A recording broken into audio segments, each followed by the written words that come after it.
Special اور critical issue کافی عرصے سے میرے ذہن میں تھا کہ اسے بھی کبھی ہم ڈسکس کریں، اور وہ عقیدہ توحید کے حوالے سے. ویسے تو عقیدہ توحید کے حوالے سے بڑے آسان طریقے سے ہم نے پبلک کے سامنے مقدمہ رکھا ہے، ایاک نعبد و ایاک نستعین. اے اللہ ہم عبادت بھی صرف تیری کریں گے اور دعا میں بھی صرف تجھی کو پکاریں گے. یہ اس کا بالمفہوم اپروپریٹ ترجمہ بنتا ہے. ویسے لفظی ترجمہ تو ہے کہ ہم تیری ہی عبادت کرتے ہیں اور کریں گے، تجھی سے مدد مانگتے ہیں اور مانگیں گے. اعلیٰ حضرت نے بڑا اچھا ترجمہ کیا. انہوں نے مضارع کے صیغے کو جو کہ حال اور مستقبل دونوں کو کور کرتا ہے ایک جگہ جمع کیا. اے اللہ تیری ہی عبادت کریں اور تجھی سے مدد چاہیں. اور یقیناً یہاں مدد سے مراد وہ دھوکہ بازی نہیں ہے جو عموماً علماء دیتے ہیں کہ جی ڈسپرین کی گولی بھی تو مشکل کشا ہے تو بابے کیوں نہیں مشکل کشا. ان لوگوں کا آپ ذہن کا سطحی لیول دیکھیں کیا ہے. ڈاکٹر اگر مشکل کشا ہے تو بابا کیوں نہیں ہے. اسی طریقے سے جب ہم امی سے روٹی مانگتے ہیں تو وہ شرک کیوں نہیں ہو جاتا. تم تو کہہ رہے ہو کہ صرف اللہ سے مانگنا ہے، ہم کہہ رہے ہیں صرف اللہ سے مانگنا ہے، یہ ہمارا دعویٰ ہے. تو قرآن میں لکھا ہے، تم بھی ہر نماز میں پڑھتے ہو. یعنی اللہ کی بات کا ٹونٹ کرنا ہمیں اس بات کا ثبوت ہے کہ آپ اللہ کو آن نہیں کرتے. تو آپ سمجھیں کہ یہ بات کیا ہے. یہ تو بات ہو رہی ہے دعا کی، ایاک نعبد و ایاک نستعین. جو آپ بات کر رہے ہیں وہ تو اللہ نے الگ سے حکم دیا ہے، وَتَعَاوَنُوا عَلَى الْبِرِّ وَالتَّقْوَى وَلَا تَعَاوَنُوا عَلَى الْإِثْمِ وَالْعُدْوَانِ. نیکی اور پرہیزگاری کے کاموں میں ایک دوسرے کی مدد کرو اور برائی میں الگ رہو. یہ تو ہمیں اللہ نے حکم دیا ہے کہ ایک دوسرے کی آپ نے مدد کرنی ہے. ظاہری اسباب کے ساتھ دنیا کو جوڑا ہے، ہماری زندگی کو جوڑا ہے آکسیجن کے ساتھ، کھانے پینے کے ساتھ، اور اس کے بعد ٹوائلٹ کی حاجت ہمارے ساتھ اٹیچ کر دی ہے، نیند کی حاجت اٹیچ کر دی ہے. یہ کمزوریاں جو ہمارے ساتھ اٹیچ ہیں، اس کا دعا کے ساتھ کوئی لینا دینا نہیں. دعا صرف اللہ کے ساتھ خاص ہے. اور یہ عبادت کی وہ اعلیٰ ترین شکل ہے کہ اللہ نے عبادت کے اوپر اکتفا نہیں کیا ایاک نعبد، بلکہ ساتھ اس کو الگ سے ذکر کیا و ایاک نستعین. عبادت بھی تیری کرتے ہیں اور عبادت کی اعلیٰ ترین شکل دعا بھی صرف تجھی سے مانگتے ہیں، کیونکہ اللہ کو پتا تھا سب سے زیادہ شرک اسی میں ہونا ہے. آج کوئی مسلمان غیر اللہ کے آگے سجدہ کرنے کے لیے تیار نہیں ہے. جو جاہلیت کی وجہ سے قبروں کے آگے جھکتے بھی ہیں نا، ان کے علماء بھی کہتے ہیں نہیں یہ جاہل ہیں اور یہ تعظیم کا سجدہ کر رہے ہیں، عبادت کا سجدہ صرف اللہ کے ساتھ خاص ہے. اب یہ الگ بات ہے کہ تعظیم کا سجدہ بھی تو اس امت سے ختم ہو چکا. ابو داؤد میں حدیث ہے، سنن ابن ماجہ میں، ایک صحابی نے نبی علیہ السلام کو آ کے سجدہ کیا. آپ نے فرمایا سر اٹھا کیا کر رہے ہیں؟ انہوں نے کہا کہ میں ہیرا نامی شہر عراق میں گیا تھا، وہاں دیکھا کہ لوگ اپنے سردار کو سجدہ کرتے ہیں، تو آپ تو اللہ کے رسول ہیں صلی اللہ علیہ وآلہ وسلم، آپ تو زیادہ حقدار ہیں کہ میں آپ کو سجدہ کروں. تو آپ علیہ السلام نے فرمایا کہ اگر میں سجدہ جائز سمجھتا تو بیویوں سے کہتا کہ اپنے خامدوں کو سجدہ کریں اس حق کے سبب جو اللہ تعالیٰ نے ان کا رکھا ہے. اور پھر اس میں بڑے پیارے جملے ہیں کہ جب میں فوت ہو جاؤں گا اور تم میری قبر سے گزرو گے، کیا میری قبر پہ بھی سجدہ کرو گے؟ ان کا نہیں یا رسول اللہ. فرمایا پھر مجھے کیوں سجدہ کر رہے ہو؟ اگر میں سجدہ جائز سمجھتا تو بیویوں سے کہتا کہ اپنے خامدوں کو سجدہ کریں. یعنی نبی علیہ السلام نے اپنی تعظیم میں بھی اس طرح کا غلو کرنا کہ وہ تعظیم کا سجدہ ہو اسے بھی بین کر دیا. تو اگر رسول اللہ کا یہ سٹیٹس ہے تو باب شاہی کوئی نہیں. ہاں یہ جملہ ہر جگہ فٹ ہوتا ہے. میرے نبی سا ہے ہی کوئی نہیں، تیرے بابے تھے شاہی کوئی نہیں. اچھا اس سے یہ بھی بات پتا چلی کہ صحابی بھی اگر اجتہاد اور قیاس کرے، اپنی ذہن سے کوئی چیز بنائے کہ وہ اپنے سردار کو سجدہ کرتے ہیں، ہمیں اللہ کے نبی کو کرنا چاہیے، اور وہ قرآن و سنت کے خلاف ہو، تو رسول اللہ اسے ریجیکٹ کر دیتے ہیں، بجائے یہ کہنے کے کہ عشق دے چلے نمبر لے گئے عقل والے انجے ہی عمرہ گالیاں نا. سرکار عشق دے چلے اتنے میرے ہتھوں مارے گئے، اگے اللہ دے ہتھوں مارے جان گے. ہاں قرآن تو اس سٹیٹس کو آن ہی نہیں کرتا جو انہوں نے ڈکلیئر کیا ہوا ہے. ان کا علم سے کوئی واسطہ نہیں، اس لیے کہتے ہیں علم بس کریو یار. انہیں پتہ ہے علم ہماری موت ہے، اور علم جو ہے نا وہ آپ کو بتاتا ہے کہ یہ ہے رحمانی توحید، اور جو انہوں نے کلیم کی ہے وہ ہے شیطانی توحید. جو بابوں کی توحید ہے وہ ہے شیطانی توحید، اور جو پیغمبروں کی بتائی ہوئی توحید ہے وہ رحمانی توحید. یہ ہے اصل میں ڈفرنس. یہ جو کلیم کرتے ہیں نا کہ جی وہ شیطانی توحید اور رحمانی توحید یوں نہیں یوں ہے، تو وہ ہم آپ کو بتاتے ہیں کہ اللہ اور مخلوق کے درمیان واسطہ، وسیلہ، ہدایت پہنچانے کا صرف پیغمبر ہوتے ہیں. جو پیغمبر تعلیمات بتائیں گے وہ رحمانی ہوگی. پیغمبروں کے سوا جو کوئی بھی اور بندہ، خواہ وہ پیغمبروں کے نام کے اوپر دھوکہ دے، وہ شیطانی تعلیمات ہوں گی اگر وہ پیغمبروں سے ٹکرائیں گی. ہاں اگر پیغمبروں کی تعلیمات کے مطابق ہے اور اس کو وہ ایکسپلین کرتا ہے مختلف مثالیں دے کر تو وہ جائز ہے.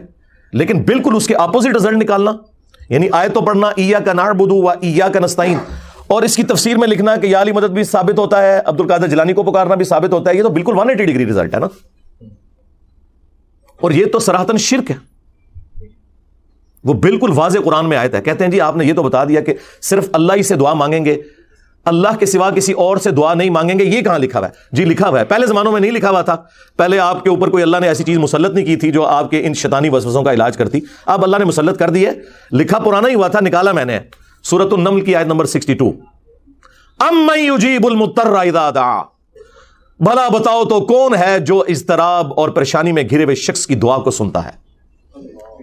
وَيَكْشِفُ السُّوءَ، اور تم سے اس برائی کو دور کر دیتا ہے، اس مصیبت زدہ شخص کی تکلیف کو دور کرتا ہے.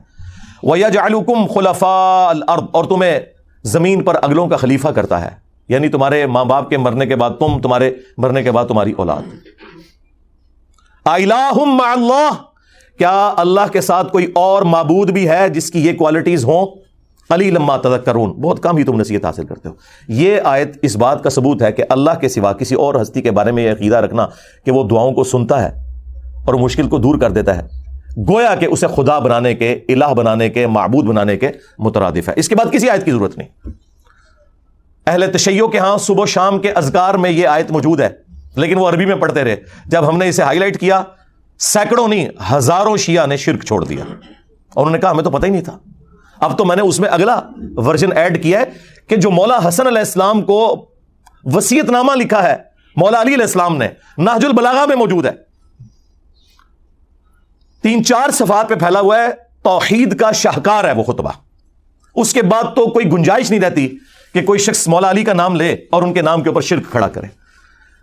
انہوں نے اپنے بیٹے حسن ابن علی کو کہا کہ بیٹا تم اس کی اولاد ہو جس نے ان قریب مر جانا ہے، اکیلا زندہ رہنے والا صرف اللہ ہے. تجھے جب بھی کوئی مصیبت ہو، جب بھی پریشانی ہو، صرف اسی اللہ کو حسن پکارنا. اور میرے بیٹے حسن یاد رکھنا، اللہ کا دربار وہ درگاہ ہے جس نے اپنا کوئی دربان بھی مقرر نہیں کیا، تم ڈائریکٹ اللہ سے مانگو. اگر مولا علی مولا حسن کو نہیں کہہ رہے کہ منو وچ پا میں وسیلہ اور توسل تے باقی سارے بابے تے شاہی کوئی نہیں. یعنی یا علی مدد کو اگر توسل کے نام پر دھوکہ دینا تھا کسی نے، شیعہ نے یا بریلویوں نے، تو اللہ کے بندوں مولا حسن کو بتایا جاتا نا. قرآن میں 40 کے قریب دعائیں آئی ہیں انبیاء کی، کسی میں کوئی وسیلہ توسل نہیں ہے. اور وسیلہ اور توسل تو یہ ہے کہ اللہ کے نیک بندوں سے دعا کروائی جائے، ان کی دھونس لگانا اللہ کو، ان کو پکارنا اور کہنا کہ جی وہ اللہ سے دعا کریں گے اور ہمارا مسئلہ حل ہو جائے گا. جی دنیا میں موجود ہو تو ضرور کروائیں، وہ تو ڈائریکٹ بھی جا کے ان سے آپ مدد مانگ لیں. میرے سامنے اگر عبد القادر جیلانی بیٹھے ہوں تو میں انہیں کہوں کہ حضرت مجھے پانی پلا دیں. لوگوں کو تو آپ بتاتے ہیں نا کہ اتنی نیکیاں ملتی ہیں کسی کو پانی پلانے کی، تو مجھے پلا دیں. کوئی برا منانے والی بات نہیں ہے کسی بریلوی کو، تو ٹھیک ہے. لیکن عبد القادر جیلانی وہاں بغداد میں دفن ہے اپنی قبر کے اندر، اور میں انہیں کہوں کہ مجھے پانی پلا دیں، وہی بات وہی جملہ، صرف کوآرڈینیٹس بدلنے سے شرک ہو جائے گا، کیونکہ میں نے انہیں دعا میں پکار لیا. ہاں وہاں زندہ بیٹھے ہوں، میں فون پہ کال کروں اور میں کہوں کہ حضرت نیسلے کی 2 بوتلیں بھیج دیں کسی مرید کے ہاتھ، تو بالکل جائز ہے. اس طرح کا وسیلہ اور توسل تو بالکل درست ہے. لیکن جو آپ نے کلیم کیا ہے یہ تو امت کو آپ نے شرک کی طرف لگا دیا. اچھا یہ مولا علی علیہ السلام نے جو فرمایا اپنے بیٹے حسن سے، یہ بالکل قرآن کے مطابق ہے، کیونکہ اللہ تعالیٰ نے سورۃ البقرہ میں ارشاد فرمایا وَإِذَا سَأَلَكَ عِبَادِي عَنِّي فَإِنِّي قَرِيبٌ أُجِيبُ الدَّعْوَةَ الدَّاعِي إِذَا دَعَانِ. اے میرے محبوب صلی اللہ علیہ وآلہ وسلم، جب بھی میرے بندے آپ سے میرے بارے میں پوچھیں، آپ ان سے فرمائیں میں تمہارے بالکل قریب ہوں، ہر پکارنے والے کی پکار کو سنتا ہوں جب وہ مجھے پکارے. لیکن شرط ہے فَلْيَسْتَجِيبُوا لِي وَلْيُؤْمِنُوا بِي لَعَلَّهُمْ يَرْشُدُونَ. انہیں بھی چاہیے یہ میرا حکم مانے اور مجھ پر ایمان لائیں جیسا کہ ایمان لانے کا حق ہے، تو پھر یہ بھی کامیاب ہو جائیں گے. تو یہ قرآن حکیم میں اللہ تعالیٰ نے واضح فرما دیا. جب نبی علیہ السلام کی مبارک زبان سے کہلوایا گیا تو ہونا تو چاہیے تھا کہ اس وقت کہا جاتا کہ اے نبی آپ فرما دیں کہ میرے وسیلے بیچ میں ڈالو. نہیں فرمایا، بلکہ کہا کہ جب میرے بندے آپ سے میرے بارے میں پوچھیں تو فرماؤ میں تمہارے بالکل قریب ہوں، ہر پکارنے والے کی پکار کو سنتا ہوں. لیکن وہ حکم ماننا ہے، وہ تو آپ یاد رکھیے. مسند احمد میں حدیث ہے کہ نبی علیہ السلام نے فرمایا کہ مومن کی جو دعا ہے، کسی مسلمان کی دعا، وہ کبھی بھی رائے گاہ نہیں جاتی. یا جو مانگا وہ مل جائے گا، یا اس کے بدلے کوئی اور بہتر نعم البدل، یا پھر قیامت کے دن وہ سٹور کر دی جائے گی دعا. اور ایک اور حدیث ہے جامع ترمذی میں کہ جو شخص یہ چاہتا ہے کہ مشکل اور پریشانی میں اس کی دعا قبول ہو، تو اسے چاہیے کہ وہ ان دنوں میں جب کہ اس کے لیے آسانی ہو اللہ کی طرف سے، خوشحال دنوں میں بھی اللہ سے دعا مانگا کرے. اور دعا کا پروٹوکول وہ بھی ترمذی میں آیا کہ آپ نے اللہ کی حمد اور درود شریف کے ذریعے متوجہ ہونا ہے، پھر اللہ تعالیٰ دعا قبول کرے گا. اور دعا کرنا اللہ تعالیٰ سے، مانگنا، یہ اللہ تعالیٰ کا حکم ہے، یہ آپشنل چیز نہیں ہے. اللہ تعالیٰ اس سے ناراض ہوتا ہے جو اللہ تعالیٰ سے دعا نہ کرے. ادعونی استجب لکم، اے میرے بندو مجھ سے مانگو میں عطا کروں گا. سورۃ المؤمن کی آیت نمبر 60 ہے. ان الذین یستکبرون عن عبادتی، بے شک جو لوگ مجھ سے دعا کرنے میں، عبادت کرنے میں، اور یہاں عبادت سے مراد دعا، تکبر کریں گے، میں انہیں ذلیل و خوار کر کے جہنم میں داخل کروں گا. اور یہ جو اس میں دعا کو عبادت کہا گیا وہ حدیث بھی ہے ابو داؤد کے اندر، ترمذی میں، ابن ماجہ میں. الدعاء هو العبادہ، دعا ہی تو عبادت ہے. پھر حضور نے اپنی بات کے ثبوت میں یہی آیت پڑھی، ادعونی استجب لکم، اے میرے بندو مجھ سے مانگو میں قبول کروں گا. اور جو مجھ سے مانگنے میں، دعا کرنے میں تکبر کریں گے، میں ذلیل و خوار کر کے انہیں جہنم میں داخل کروں گا. اللہ وہ بادشاہ اور شہنشاہ ہے کہ جس سے نہ مانگا جائے تو وہ ناراض ہو جاتا ہے، اور دنیا کے بادشاہ وہ ہیں جن سے مانگا جائے تو وہ ناراض ہوتے ہیں. یہ جناب فرق ہے. تو مولا حسن علیہ السلام کو جو مولا علی نے وصیت کی تھی وہ عین قرآن کے مطابق تھی. الحمدللہ اگر یہ چیز آپ کی مان لی جائے تو اس پلانٹ ارتھ پہ سب سے بڑا اگر کوئی مشکل کشا ہے نا مخلوقات میں تو وہ سورج ہے. سورج کی وجہ سے زمین پہ زندگی آباد ہے. ساری فصلیں سورج کی وجہ سے اگتی ہیں، پکتی ہیں. ان کو جانور کھاتے ہیں، ہم کھاتے ہیں، جانوروں کو ہم کھاتے ہیں.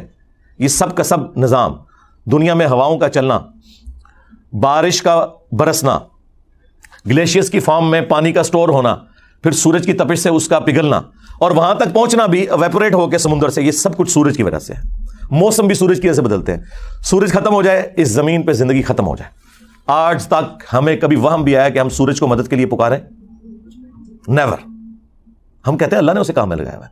اگر تمہارے بابے کوئی کام کر بھی رہے ہیں، سپوز یہ جھوٹا عقیدہ for the sake of argument مان بھی لیا، تو کرنے دو ان کو یار.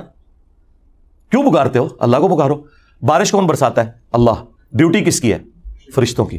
اگر ہم فرشتوں سے بارش مانگیں گے، اور اللہ کے فضل سے آج تک کسی شیعہ بریلوی نے نہیں مانگی، نہ ان کے کسی مولوی نے، نہ میری سیدھی مانگنا شروع کر دیں کہ میکائیل بارش برسا دو کہ گرمی کا موسم قریب آ رہا ہے، نہ یہ کام نہیں ہو سکتا. بخاری مسلم میں آیا نبی علیہ السلام نے صلاۃ الاستسقاء، بارش مانگنے کی نماز پڑھی، اس کے بعد دعا فرمائی ہے. That's all. یہ ہمارے نبی صلی اللہ علیہ وآلہ وسلم کی مبارک تعلیمات ہیں. تو یہ ہے رحمانی توحید کہ صرف اللہ کو پکارنا ہے دعا کے لیے. باقی ساری باتیں جو آپ کو بیچ میں بتائی جا رہی ہیں یہ دھوکہ بازی ہیں. اس پہ تو آپ کو پتا ہے میں گھنٹوں بول سکتا ہوں. یہ میرا فیوریٹ ٹاپک ہے. اس کائنات کی تخلیق کا مقصد ہی عقیدہ توحید کی پہچان ہے. تو میں نے وقتاً فوقتاً مختلف ویڈیوز ریکارڈ کروائی ہیں. دعا صرف اللہ ہی سے، آج سے آلموسٹ 10-11 سال پہلے، جو ہزاروں نہیں لاکھوں لوگوں کی ہدایت کا سبب بنا. لوگ مجھے کہتے ہیں دوبارہ ریکارڈ کروائیں. میں کہتا ہوں نہ، اس وقت جو میری کیفیت، جو سوز و گداز تھا وہ مجھے ہی پتا ہے، تو اسے دوبارہ ریکارڈ کرانے کی ضرورت نہیں ہے. ویسے میں نے اس سے بہتر فارم میں مختلف اوقات میں ویڈیوز ریکارڈ کروائی ہیں. توحید سے متعلق 10 دھوکے، یہ میری HD ریکارڈنگ ہے جو بعد میں ایک ایک ریفرنس لگا کے 5 دھوکے یہ قرآن سے دیتے تھے امت کو، اور 5 احادیث سے اپنے بابوں کو پکارنا ثابت کرنے کے لیے میں نے بالکل موتیوں کی طرح ایک ایک چیز واضح کر کے کلیئر کیا اسے. پھر یہ کہتے تھے شرک تو اس امت میں ختم ہو چکا. بالکل جھوٹ بولتے تھے، آؤٹ آف کانٹیکسٹ وہ حدیث پیش کرتے تھے. مجھے اپنے بعد تم سے شرک کا خوف نہیں. وہ پھر میں نے ایڈریس کیا اسی نام سے، مجھے اپنے بعد تم سے شرک کا خوف نہیں. وہ ویڈیو آپ دیکھیں. پھر وسیلہ اور توسل کے نام پہ دھوکہ دیتے تھے کہ جی انجینئر صاحب وسیلے کو نہیں مانتے. کون بدبخت ہوگا جو وسیلے کو نہ مانے؟ ہم ہی تو مان رہے ہیں کہ اللہ اور مخلوق کے درمیان وسیلہ پیغمبر ہیں، بابے نہیں ہے. جدہ لوکی کلمہ پڑھ دے او محمد اور تے میاں محمد بخش اور. ہاں تو وہ پھر میں نے ویڈیو ریکارڈ کروائی، وسیلہ اور توسل کے نام پر دھوکہ. نام وسیلے کا یوز کرتے ہیں اور پکارتے ہیں ڈائریکٹ بابے کو، استغاثہ کرتے ہیں. استعانت کو وسیلے کا نام دیا ہوا انہوں نے. بھائی زیادہ زیادہ وسیلہ یہ ہو سکتا ہے کہ اے اللہ تجھے تیرے نبی کا واسطہ، یا اس کا بیسٹ ورژن جو ہے وہ یہ ہے کہ اے اللہ جو تجھے اپنے نبی سے محبت ہے، ان کے اہل البیت سے محبت ہے، ان کے صحابہ سے محبت ہے، اس محبت کا وسیلہ تجھے پیش کرتا ہوں، میرا یہ مسئلہ حل کر دے. تو یہ تو بالکل درست ہے. اللہ کا اپنے پیغمبروں سے محبت کرنا یہ اللہ کی صفت ہے، اور اللہ کی صفات کا وسیلہ اس کے اسماء کا پیش کیا جا سکتا ہے. وَلِلَّهِ الْأَسْمَاءُ الْحُسْنَى فَادْعُوهُ بِهَا. لیکن اس کی بنیاد پہ ڈائریکٹ بابا پکارنا شروع کر دیا آپ نے. تو یہ ہے شیطانی توحید. وہ کہتے ہیں جی ہم وسیلہ اس لیے ڈال رہے ہیں کہ اللہ نے حکم دیا ہے سورۃ المائدہ میں کہ ایمان والو وسیلے کو اختیار کر لو. اوے وسیلہ بھی پھر پنجابی کا تو نہیں ہوگا نا، وہ اللہ کا بتایا ہوا وسیلہ ہوگا نا، نیک اعمال کا وسیلہ، اللہ کے پیغمبروں کا وسیلہ کہ ان کے ذریعے آپ نے اللہ تک پہنچنا ہے. پھر آپ کو دھوکہ دیتے تھے او جی قرآن میں تو غیر اللہ کو مدد کے لیے پکارا گیا ہے، صبر اور نماز کے ذریعے مدد چاہو. او یار یہ بھی تم نے غلط پڑھا، صبر اور نماز کو مدد کے لیے پکارو یہ لکھا ہوا ہے کیا قرآن میں؟ یا وَاسْتَعِینُوا بِالصَّبْرِ وَالصَّلَاةِ، صبر اور نماز کے ذریعے مدد مانگو. یہاں بھی وسیلہ ہے، ڈائریکٹ پکارنا نہیں ہے. آج تک کسی بیوقوف نے بھی کہا ہے المدد یا نماز، المدد یا صبر. تو غیر اللہ سے مدد کہاں آ گئی؟ اس میں تو ساتھ ہی پڑھ لو ان اللہ مع الصابرین، بے شک اللہ صبر کرنے والوں کے ساتھ ہے. مدد اللہ ہی کی ہے. جو صبر کرے گا نماز پڑھے گا اللہ اس کی مدد فرمائے گا. اس میں نماز اور صبر کو وسیلے کے لیے استعمال کیا گیا، نہ کہ انہیں استغاثے کے لیے. سمجھ رہے ہیں آپ بات میری؟ سمجھ رہے نا؟ ہاں بات بالکل کلیئر ہے. انہوں نے دھوکہ دیا، اور پھر جو بندہ یعنی اس چیز کو بیان کرتا ہے اسے کہتے ہیں یہ پیغمبروں کا گستاخ ہو گیا. اب یہ نیچرل بات ہے. وہ ہمارے استاد کی بات مولا اسحاق صاحب رحمہ اللہ، وہ پنجابی میں اپنے سٹائل میں کہتے تھے اوے جدو توحید بیان کران گے تے پیغمبراں دی تے ولیاں دی گستاخی تے آپ ہی ہو جائے گی. پھر تے کہاں گے کہ انہاں دے پلے کوئی شے نہیں، سب کچھ مالک اللہ ہی ہے. پھر تے کہاں گے جسے پنجابی میں کہتے ہیں کہ آٹا گوندیا ہلدی کیوں ہے؟ بھائی جب آٹا گوندا جائے گا پھر ہلنا تو پڑے گا. یہ تو نیچرل ہے کہ جب آپ توحید بیان کریں گے تو جو آپ نے جعلی توحید بنائی ہوئی ہے جسے آپ توہین رسالت کہتے ہیں وہ آٹومیٹکلی ہو جائے گی. پھر تو ہم یہ کہیں گے کہ کوئی نبی، کوئی فرشتہ، کوئی جن، کوئی انسان نہ اپنے کسی نفع کا مالک ہے نہ کسی نقصان کا. اگر کوئی کہتا ہے کہ یہ سٹیٹمنٹ غلط ہے تو اسے الٹ کرے، تو وہ سٹیٹمنٹ پھر درست ہونی چاہیے کہ ہر انسان، ہر نبی، ہر فرشتہ نعوذ باللہ اپنے ہر نفع اور نقصان کا مالک خود ہے اللہ کے مقابلے پر. یہ بولنا ہوگا ساتھ، کیونکہ اللہ کے ساتھ میں کمپیئر کر کون بولے گا. تو نفع میں ہر وہ چیز ہے جو انسان کی ضرورت ہے، جن کی ضرورت ہے. ہر انسان خواہ پیغمبر ہو یا عام انسان، کھانا پینا اس کی ضرورت ہے، آکسیجن اس کی ضرورت ہے، نیند اس کی ضرورت ہے، ٹوائلٹ جانا اس کی ضرورت ہے. آپ تو کہتے ہیں نا کہ فلانے بابے نے سمندر روکا ہوا ہے. کوئی بابا اپنا پیشاب بھی نہیں روک سکتا، اپنا سانس بھی نہیں روک سکتا. ویل مچھلی تو 1.5 گھنٹے تک سانس روک سکتی ہے، بابا نہیں روک سکتا. کہتے ہیں جی اللہ چاہے تو. اوے اللہ کہاں سے بیچ میں آ گیا بھائی؟ اللہ کو تم کہاں سے مانتے ہو؟ اللہ نے چاہا نہیں اور تم خود سے کہہ رہے ہو کہ اللہ چاہے. وَلَا تَقُولُوا عَلَى اللَّهِ إِلَّا الْحَقِّ، اللہ پر کوئی ایسی بات نہیں کر سکتے جو حق پر مبنی نہ ہو. آپ کے چاہنے سے اللہ نے نہیں چاہنا، اللہ نے خود چاہنا ہے. اللہ نے چاہا کہ عیسیٰ ابن مریم زندہ رہیں اور قیامت میں دوبارہ آئیں، لیکن عیسیٰ ابن مریم سے بھی اولو العزم پیغمبر ہمارے محبوب صلی اللہ علیہ وآلہ وسلم کو اللہ نے موت دے دی اور دوبارہ انہوں نے دنیا میں بھی نہیں آنا. اگر میری مرضی چلتی تو میں تو اللہ سے کہتا کہ میرا پیغمبر قیامت تک زندہ رہے. تو اللہ نے میری مرضی چاہنی ہے یا تمہاری مرضی چاہنی ہے؟ یہ اللہ کے فیصلے ہیں. اللہ نے چاہا کہ عیسیٰ ابن مریم بغیر باپ کے پیدا ہوں اور یہ ان کے لیے معجزہ ٹھہرے، لیکن ہمارے پیغمبر کو اللہ تعالیٰ نے اس طرح نہیں پیدا کیا.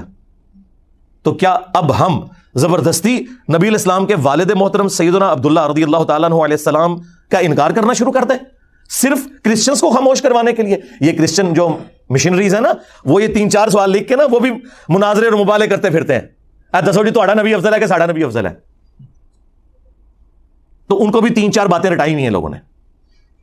اس طرح کر کے اللہ کی مرضی کے اوپر اپنی مرضی ڈالنا، یہ شیطانی توحید ہے. رحمانی توحید وہ ہے جو پیغمبر بتائیں گے. اور پھر آپ اکثر ان علماء سے سنیں گے، ایک بہت بڑے بریلوی عالم ہیں ڈاکٹر اشرف آصف جلالی صاحب. میں ان کی بڑی عزت کرتا ہوں، ماشاءاللہ بعض چیزیں ان کی بڑی ایکسٹرا آرڈنری ہیں. لیکن وہ سال میں ایک دفعہ توحید کانفرنس کرواتے ہیں اور اس کانفرنس میں صرف توحید بیان نہیں ہوتی، باقی سب کچھ بیان ہوتا ہے. اور وہ توحید کانفرنس یہ نہیں کہ وہ بتائیں کہ توحید کیا ہے. توحید کانفرنس ان کی یہ ہوتی ہے کہ ہم جو بزرگ بابوں کو بیچ میں ڈالے ہوئے ہیں اور ان کو ہم نے جو مشکل کشا بنایا ہوا ہے نا، اے بھی ثابت ہے. ہاں سمجھ آئی؟ تو وہ توحید کانفرنس نہیں ہے، وہ شیطانی توحید کانفرنس ہے۔ رحمانی توحید کانفرنس وہ ہے جو قرآن و سنت سے بیان ہو۔ اچھا، پھر ان کے پاس ایک ہی بہانہ ہے جو تمام مولوی آپ کو بریلوی ہوں شیعہ ہوں ریپیٹ کرتے ہوئے نظر آئیں گے، او جی شیطان نے بھی پیغمبر کی تعظیم کرنے سے انکار کر دیا تھا، تو لہذا جو پیغمبر کی تعظیم نہ کرے وہ شیطانی توحید پہ ہے۔ پہلے تو ہم آپ کو پھکی نہیں پھکا دیتے ہیں۔ ہاں، اگلا ورژن اینٹی وینم الزامی جواب کہ اگر تعظیم وہ ہے جو ان کے ماننے والے کلیم کر رہے ہیں تو پھر تم 2.25 ارب کرسچنز کے کہنے کے اوپر عیسیٰ ابن مریم کو اللہ کا بیٹا مان کر ان کی تعظیم کیوں نہیں کرتے؟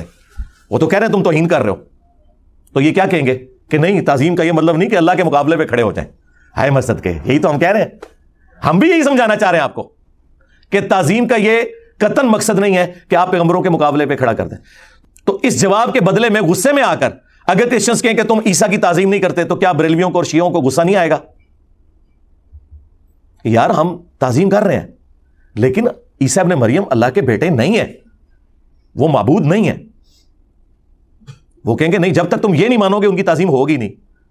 تو یہ کیا کہیں گے کہ ہم وہ تعظیم مانیں گے جو ثابت ہے، جو نہیں ثابت وہ نہیں مانیں گے۔ تو سرکار یہی بات ہم آپ کو سمجھا رہے ہیں۔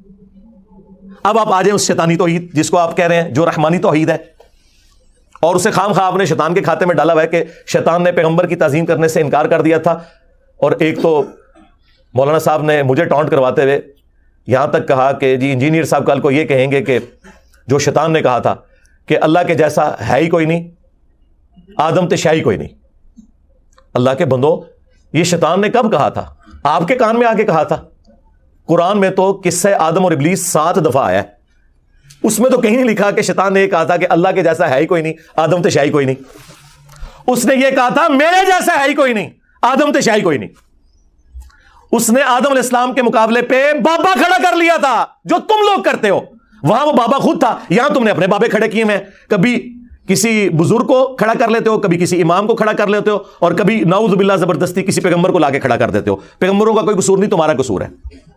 سورۃ الاعراف پڑھ کے دیکھ لیں، اللہ تعالیٰ نے وہم نکالا ہے۔ اللہ نے پوچھا ہے کہ تجھے مسئلہ کیا ہے، تو اس نے کیا جواب میں کہا تھا؟ انا خیر من، میں اس سے بہتر ہوں، تو نے مجھے آگ سے پیدا کیا، اسے مٹی سے پیدا کیا۔ اس نے یہ تو کہا ہی نہیں ہے کہ اے اللہ میں تجھے سجدہ کروں گا اس کو نہیں کروں گا، یہ تو جھگڑا ہی نہیں تھا۔ اگر یہ بات کرنی ہوتی تو حضرت جبرائیل علیہ السلام کر لیتے۔ اور بئی توحید کا مطلب یہ ہے کہ اگر اللہ تمہیں یہ حکم دینا کہ کسی جانور کے آگے بھی جھکنا ہے تو ہم جھکیں گے۔ اللہ کا حکم ماننا رحمانی توحید ہے، اور اللہ کا حکم نہ ماننا شیطانی توحید ہے۔ تو شیطان نے اللہ کی حکم عدولی کی تھی اور آدم کے مقابلے پہ اپنے آپ کو کھڑا کیا تھا، اللہ کو نہیں کھڑا کیا اس نے۔ لیکن یہ جاہل لوگ اپنی شیطانی توحید کو بچانے کی خاطر جان بوجھ کے آپ کو اکثر یہی کہتے ہوئے نظر آئیں گے کہ جی پیغمبر کی تعظیم سے انکار کر دیا تھا۔ آگے بھی چلو، پیغمبر کی تعظیم سے انکار کر کے ایک بابا کھڑا کیا تھا جو خود بابا تھا، وہ بنا ہوا اپنے آپ کے اندر، اللہ کے مقابلے پہ نہیں بات کر رہا تھا، وہ کہہ رہا تھا میں اس سے بہتر ہوں۔ اور تم لوگ بھی یہی کر رہے ہو، تم نے اپنے بابوں کو پیغمبروں سے بڑھایا ہوا ہے۔ جب ایک بابا کہتا ہے کہ لوائی اعظم من لوائی محمد بایزید بستامی، اور تم لوگ اسے ڈیفینڈ کر رہے ہو، تذکرۃ الاولیاء میں فرید الدین عطار بھی اسے ڈیفینڈ کر رہا ہے اگر انہوں نے لکھی ہے۔ یہ تو خیر ہم ایک ٹن حسن ظن رکھ رہے ہیں، ہمیں تو یقین ہے کہ یہ پیچھے ہی سارا کام بگڑا ہے۔ اور کشف المحجوب میں سبحانی ما اعظم شأنی کو وہ ڈیفینڈ کر رہے ہیں کہ میں پاک ہوں، میری شان بڑی بلند ہے، اور قیامت کے دن میرا جھنڈا محمد کے جھنڈے سے بھی بڑا ہوگا، اور محمد اور تمام انبیاء میرے جھنڈے کے نیچے ہوں گے، اور میں یہ قسمیاں کہتا ہوں نعوذ باللہ، اور لعنت آ تیرے عقیدے اوپر، تنو کھنگڑ نہیں دینا کسی نے، تو قسمہ چگنا پھرنا ہے۔ اور کہتا نہیں وہ اللہ ان کے منہ سے بول رہا تھا۔ توبہ توبہ توبہ، یہ ہے وہ شیطانی توحید کہ اللہ جو ہے وہ بابوں کے منہ سے بولتا ہے، اور اللہ تو پیغمبروں کے منہ سے نہیں بولتا۔ وما ينطق عن الهوى ان هو الا وحی یوحى، یہ اپنی خواہش نفس سے کچھ نہیں کہتے، یہ وہی کہتے ہیں جو اللہ انہیں وہی کرتا ہے، وہی کرتا ہے، منہ سے بولتا نہیں ہے۔ تو انہوں نے کئی ایک دھوکے مشہور کیے ہوئے تھے، اللہ کے فضل سے میری ویڈیوز نے ان کے سارے دھوکے ہمیشہ کے لیے ختم کر دیے۔ اب ان کے پلے کوئی شے نہیں، اب صرف ان کے بابوں کی میمز بنیں گی، بس ختم۔ تو مجھے بتائیں جب کوئی بندہ یہ کام کرے تو اس کے سر کی قیمت کیوں نہ لگے؟ ہاں، وہ خود قتل کرے اپنے جذبہ ایمانی پر، میں اس کو 5 لاکھ روپے انعام دوں گا. 5 لاکھ روپے کا انعام کا اعلان کرتے ہیں جو مرزا جیلمی کو قتل کرے گا. 100% میں اعلان کرتا ہوں, 100% میں اعلان کرتا ہوں. وہ اگلے دن ہمارے وہ افنان بھائی کہہ رہے تھے علی بھائی یہ کہہ رہے ہیں 5 لاکھ سر کی قیمت ہے, 5 لاکھ تو آپ کی زلفوں کی قیمت نہیں بنتی. حقیقت بات ہے, آپ کے بال اگر جھڑ جائیں تو لگوا کے بتائیں. میں تو یہ پگڑی اتاروں میرے اتنے بال ہیں, تو یہ سر کی قیمت کیوں نہ لگائیں؟ اور یار بجائے میرے سر کی قیمت لگانے کے اپنے بابوں کی سر کی قیمت لگاؤ کہ کتنے مر گئے ہو, نکلو باہر. ہاں وائٹ ہاؤس چکو تے لے آ کے مارگلا ہلستے رکھو, انجینئر صاحب مان لیں گے. جسا میں سرگودا سے یہ اتنا بڑا تخت لے آیا تھا یہاں گاڑی میں رکھ کے, مثالیں دینی تخت بلقیس کی اور ثابت اپنے بابے. جو ہوگا وہ مانیں گے, جو نہیں ہوا وہ نہیں مانیں گے, ورنہ مانو پھر یہ بھی تخت وہاں سے آیا. کہانیاں کرانی چھوڑ دو. تو یہ انہوں نے دھوکہ بازی کے ذریعے ایسی ٹرم ڈیوائز کی شیطانی توحید, شیطانی توحید, نعوذ باللہ. تو آج شیطانی توحید کی ڈیفینیشن لے جائیں. شیطانی توحید وہ ہے جو بابوں نے سکھائی ہے, اور رحمانی توحید وہ ہے جو پیغمبروں نے سکھائی ہے, اور پیغمبروں کی تعلیمات قرآن و سنت کی روشنی میں ہمارے پاس محفوظ ہیں. یہ سمپل ڈیفینیشن ہے, اور یہ میں اپنی طرف سے نہیں کر رہا. قرآن کی درجنوں نہیں سینکڑوں آیات اس پر گواہ ہیں. میں صرف ایک سیمپل کے طور پہ سورہ التوبہ کی آیت نمبر ہے 31, اتخذوا احبارہم ورہبانہم اربابا من دون اللہ. یہود و نصارہ نے اپنے علماء کو اور اپنے بزرگوں کو, احبار کہتے ہیں علماء, رہبان وہ راہب جو ہوتے تھے صوفی جوگی, مولویوں اور صوفیوں کو, جوگیوں کو اپنا رب مان لیا تھا اللہ کے مقابلے پر. یہ قرآن کی آیت بالکل واضح ہے. یہ اللہ تعالیٰ بتا رہا ہے کہ شیطانی توحید کیا تھی, کہ انہوں نے اپنے صوفیوں, جوگیوں اور بابوں کو رب مان لیا تھا. اچھا, اس کی ایکسپلینیشن جامعہ ترمذی کے اندر موجود ہے, جو سلسلہ احادیث صحیحہ میں شیخ البانی بھی لے کے آئے ہیں. اور حیران کن بات ہے, شاہ ولی اللہ دہلوی نے حجت اللہ البالغہ میں تقلید جو اندھی کی جاتی ہے اس کے پرخچے اڑا دیے ہیں, اور وہاں تقلید کے رد پہ اسی آیت کو اور اس سے متعلقہ حدیث کو لے کر آئے ہیں, یہ بات بتانے کے لیے کہ آپ نے نبیوں کی تعلیمات کو فالو کرنا ہے, بابوں کی تعلیمات کو فالو نہیں کرنا. وہ حدیث کیا ہے ترمذی کی, عدی ابن حاتم جو مشہور سخی تھے, حاتم تائی, ان کے بیٹے تھے, وہ مسلمان ہو گئے. ان کے گلے میں وہ سلیب بھی لٹکی ہوئی تھی, نبی علیہ السلام نے وہ بھی اتروائی. ان کا یا رسول اللہ قرآن میں ایک آیت ہے جو مجھے کھٹکتی ہے. پوچھا کون سی آیت؟ تو انہوں نے یہ آیت پڑھی, اتخذوا احبارہم ورہبانہم اربابا من دون اللہ. یہود و نصارہ نے اپنے بزرگوں کو اور اپنے مولویوں کو, علماء کو رب مان لیا تھا اللہ کے مقابلے پر. تو انہوں نے کہا ہم نے تو کبھی اپنے بزرگوں کی عبادت نہیں کی. یہ بھی ہمیں یہی کہتے ہیں نا, اسی جی اللہ کا بندہ ہی تھے, مننے ہیں انہوں. جی جی یہی گل اللہ نبی سامنے ہو چکی ہے.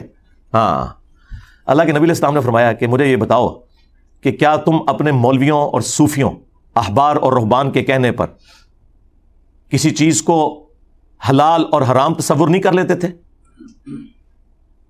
وہ تو ہم بھی کرتے ہیں, اس میں کیا حرج ہے؟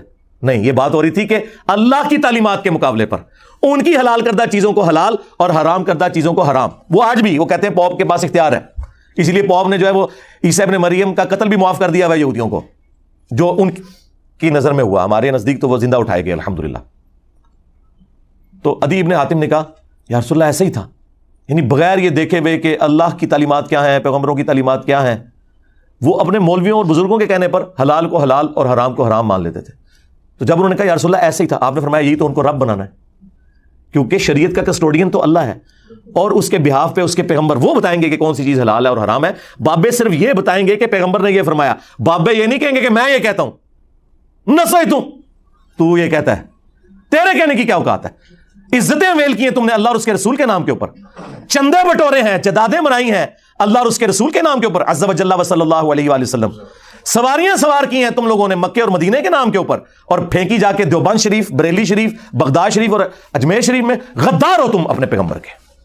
اس لیے دیکھو اللہ نے کتنی بڑی چیز تم پہ چھوڑ دی ہے, جو یہ کہتا ہے میرے نبی سا ہے ہی کوئی نہیں, تیرے بابے تھے شے ہی کوئی نہیں, میرے اسٹوڈنٹس تھا ہے ہی کوئی نہیں، تیرے سارے باب ہے، شاہی کوئی نہیں، جاؤ۔ ظاہر ہے جی ہمارے اسٹوڈنٹس تو اس توحید پہ ہیں جو پیغمبروں نے بتائی، ان کے بابے اور ماننے والے اس توحید پہ ہیں جو شیطان نے پڑھائی۔ دیکھ لیں شیطان نے کیسا خفیہ حملہ کیا ہے، جو امام الموحدین تھے عیسیٰ ابن مریم، ان کے نام پہ شرک کھڑا کر دیا تاکہ وہم ہی نہ آئے کسی کو۔ آج کرسچنز جیزس کرائسٹ کے نام کے اوپر شرک کھڑا کیے ہیں۔ تو یہ یاد رکھیے گا، انسانی ہسٹری میں سب سے بڑا شرک بت پرستی کے نام پہ نہیں ہوا، بلکہ ایک پیغمبر کے نام پہ ہوا ہے، جیزس کرائسٹ، اور اس میں پیغمبر کا قصور نہیں ہے، وہ تو وجیہن فی الدنیا والآخرہ ومن المقربین ہے، دنیا اور آخرت میں اللہ تعالیٰ کے نزدیک عزت اور وجاہت والے ہیں اور اللہ کے قریبی بندوں میں سے ہیں، ان کے نام پر شرک کھڑا ہوا۔ اور یہی کام ادھر بھی ہو جانا تھا اور پوری امت گمراہ ہو جاتی، جس طرح حضرت عیسیٰ ابن مریم کی ساری امت گمراہ ہو گئی، اگر اللہ کے نبی الاسلام کا سینسٹیوٹی کا لیول وہ نہ ہوتا۔ جو صحیح بخاری میں حدیث ہے، حضرت عمر کہتے ہیں میں نے اپنے کانوں سے رسول اللہ کو ممبر پہ یہ کہتے ہوئے سنا تھا صلی اللہ علیہ وآلہ وسلم ورضی اللہ تعالیٰ عنہ، دیکھنا میری شان کو اس طرح بلند نہ کرنا جس طرح نصارہ نے اپنے پیغمبر عیسیٰ ابن مریم کو بڑھا دیا۔ میں اللہ کا بندہ اور اس کا رسول ہوں، مجھے اللہ کا بندہ اور اس کا رسول ہی کہنا۔ رسول اللہ نے بھی ایک اور جیزس کرائسٹ بن جانا تھا اگر نبی الاسلام کی سینسٹیوٹی کا یہ لیول نہ ہوتا۔ اور دیکھیں درخت اپنے پھل سے پہچانا جاتا ہے، ہمارے نبی وہ درخت ہیں جن کے پھل ابو بکر، عمر، عثمان و علی ہیں رضی اللہ عنہم اجمعین وعلیہم السلام اجمعین۔ تو مولا علی کا تو خطبہ میں نے آپ کو بتا دیا نہج البلاغہ سے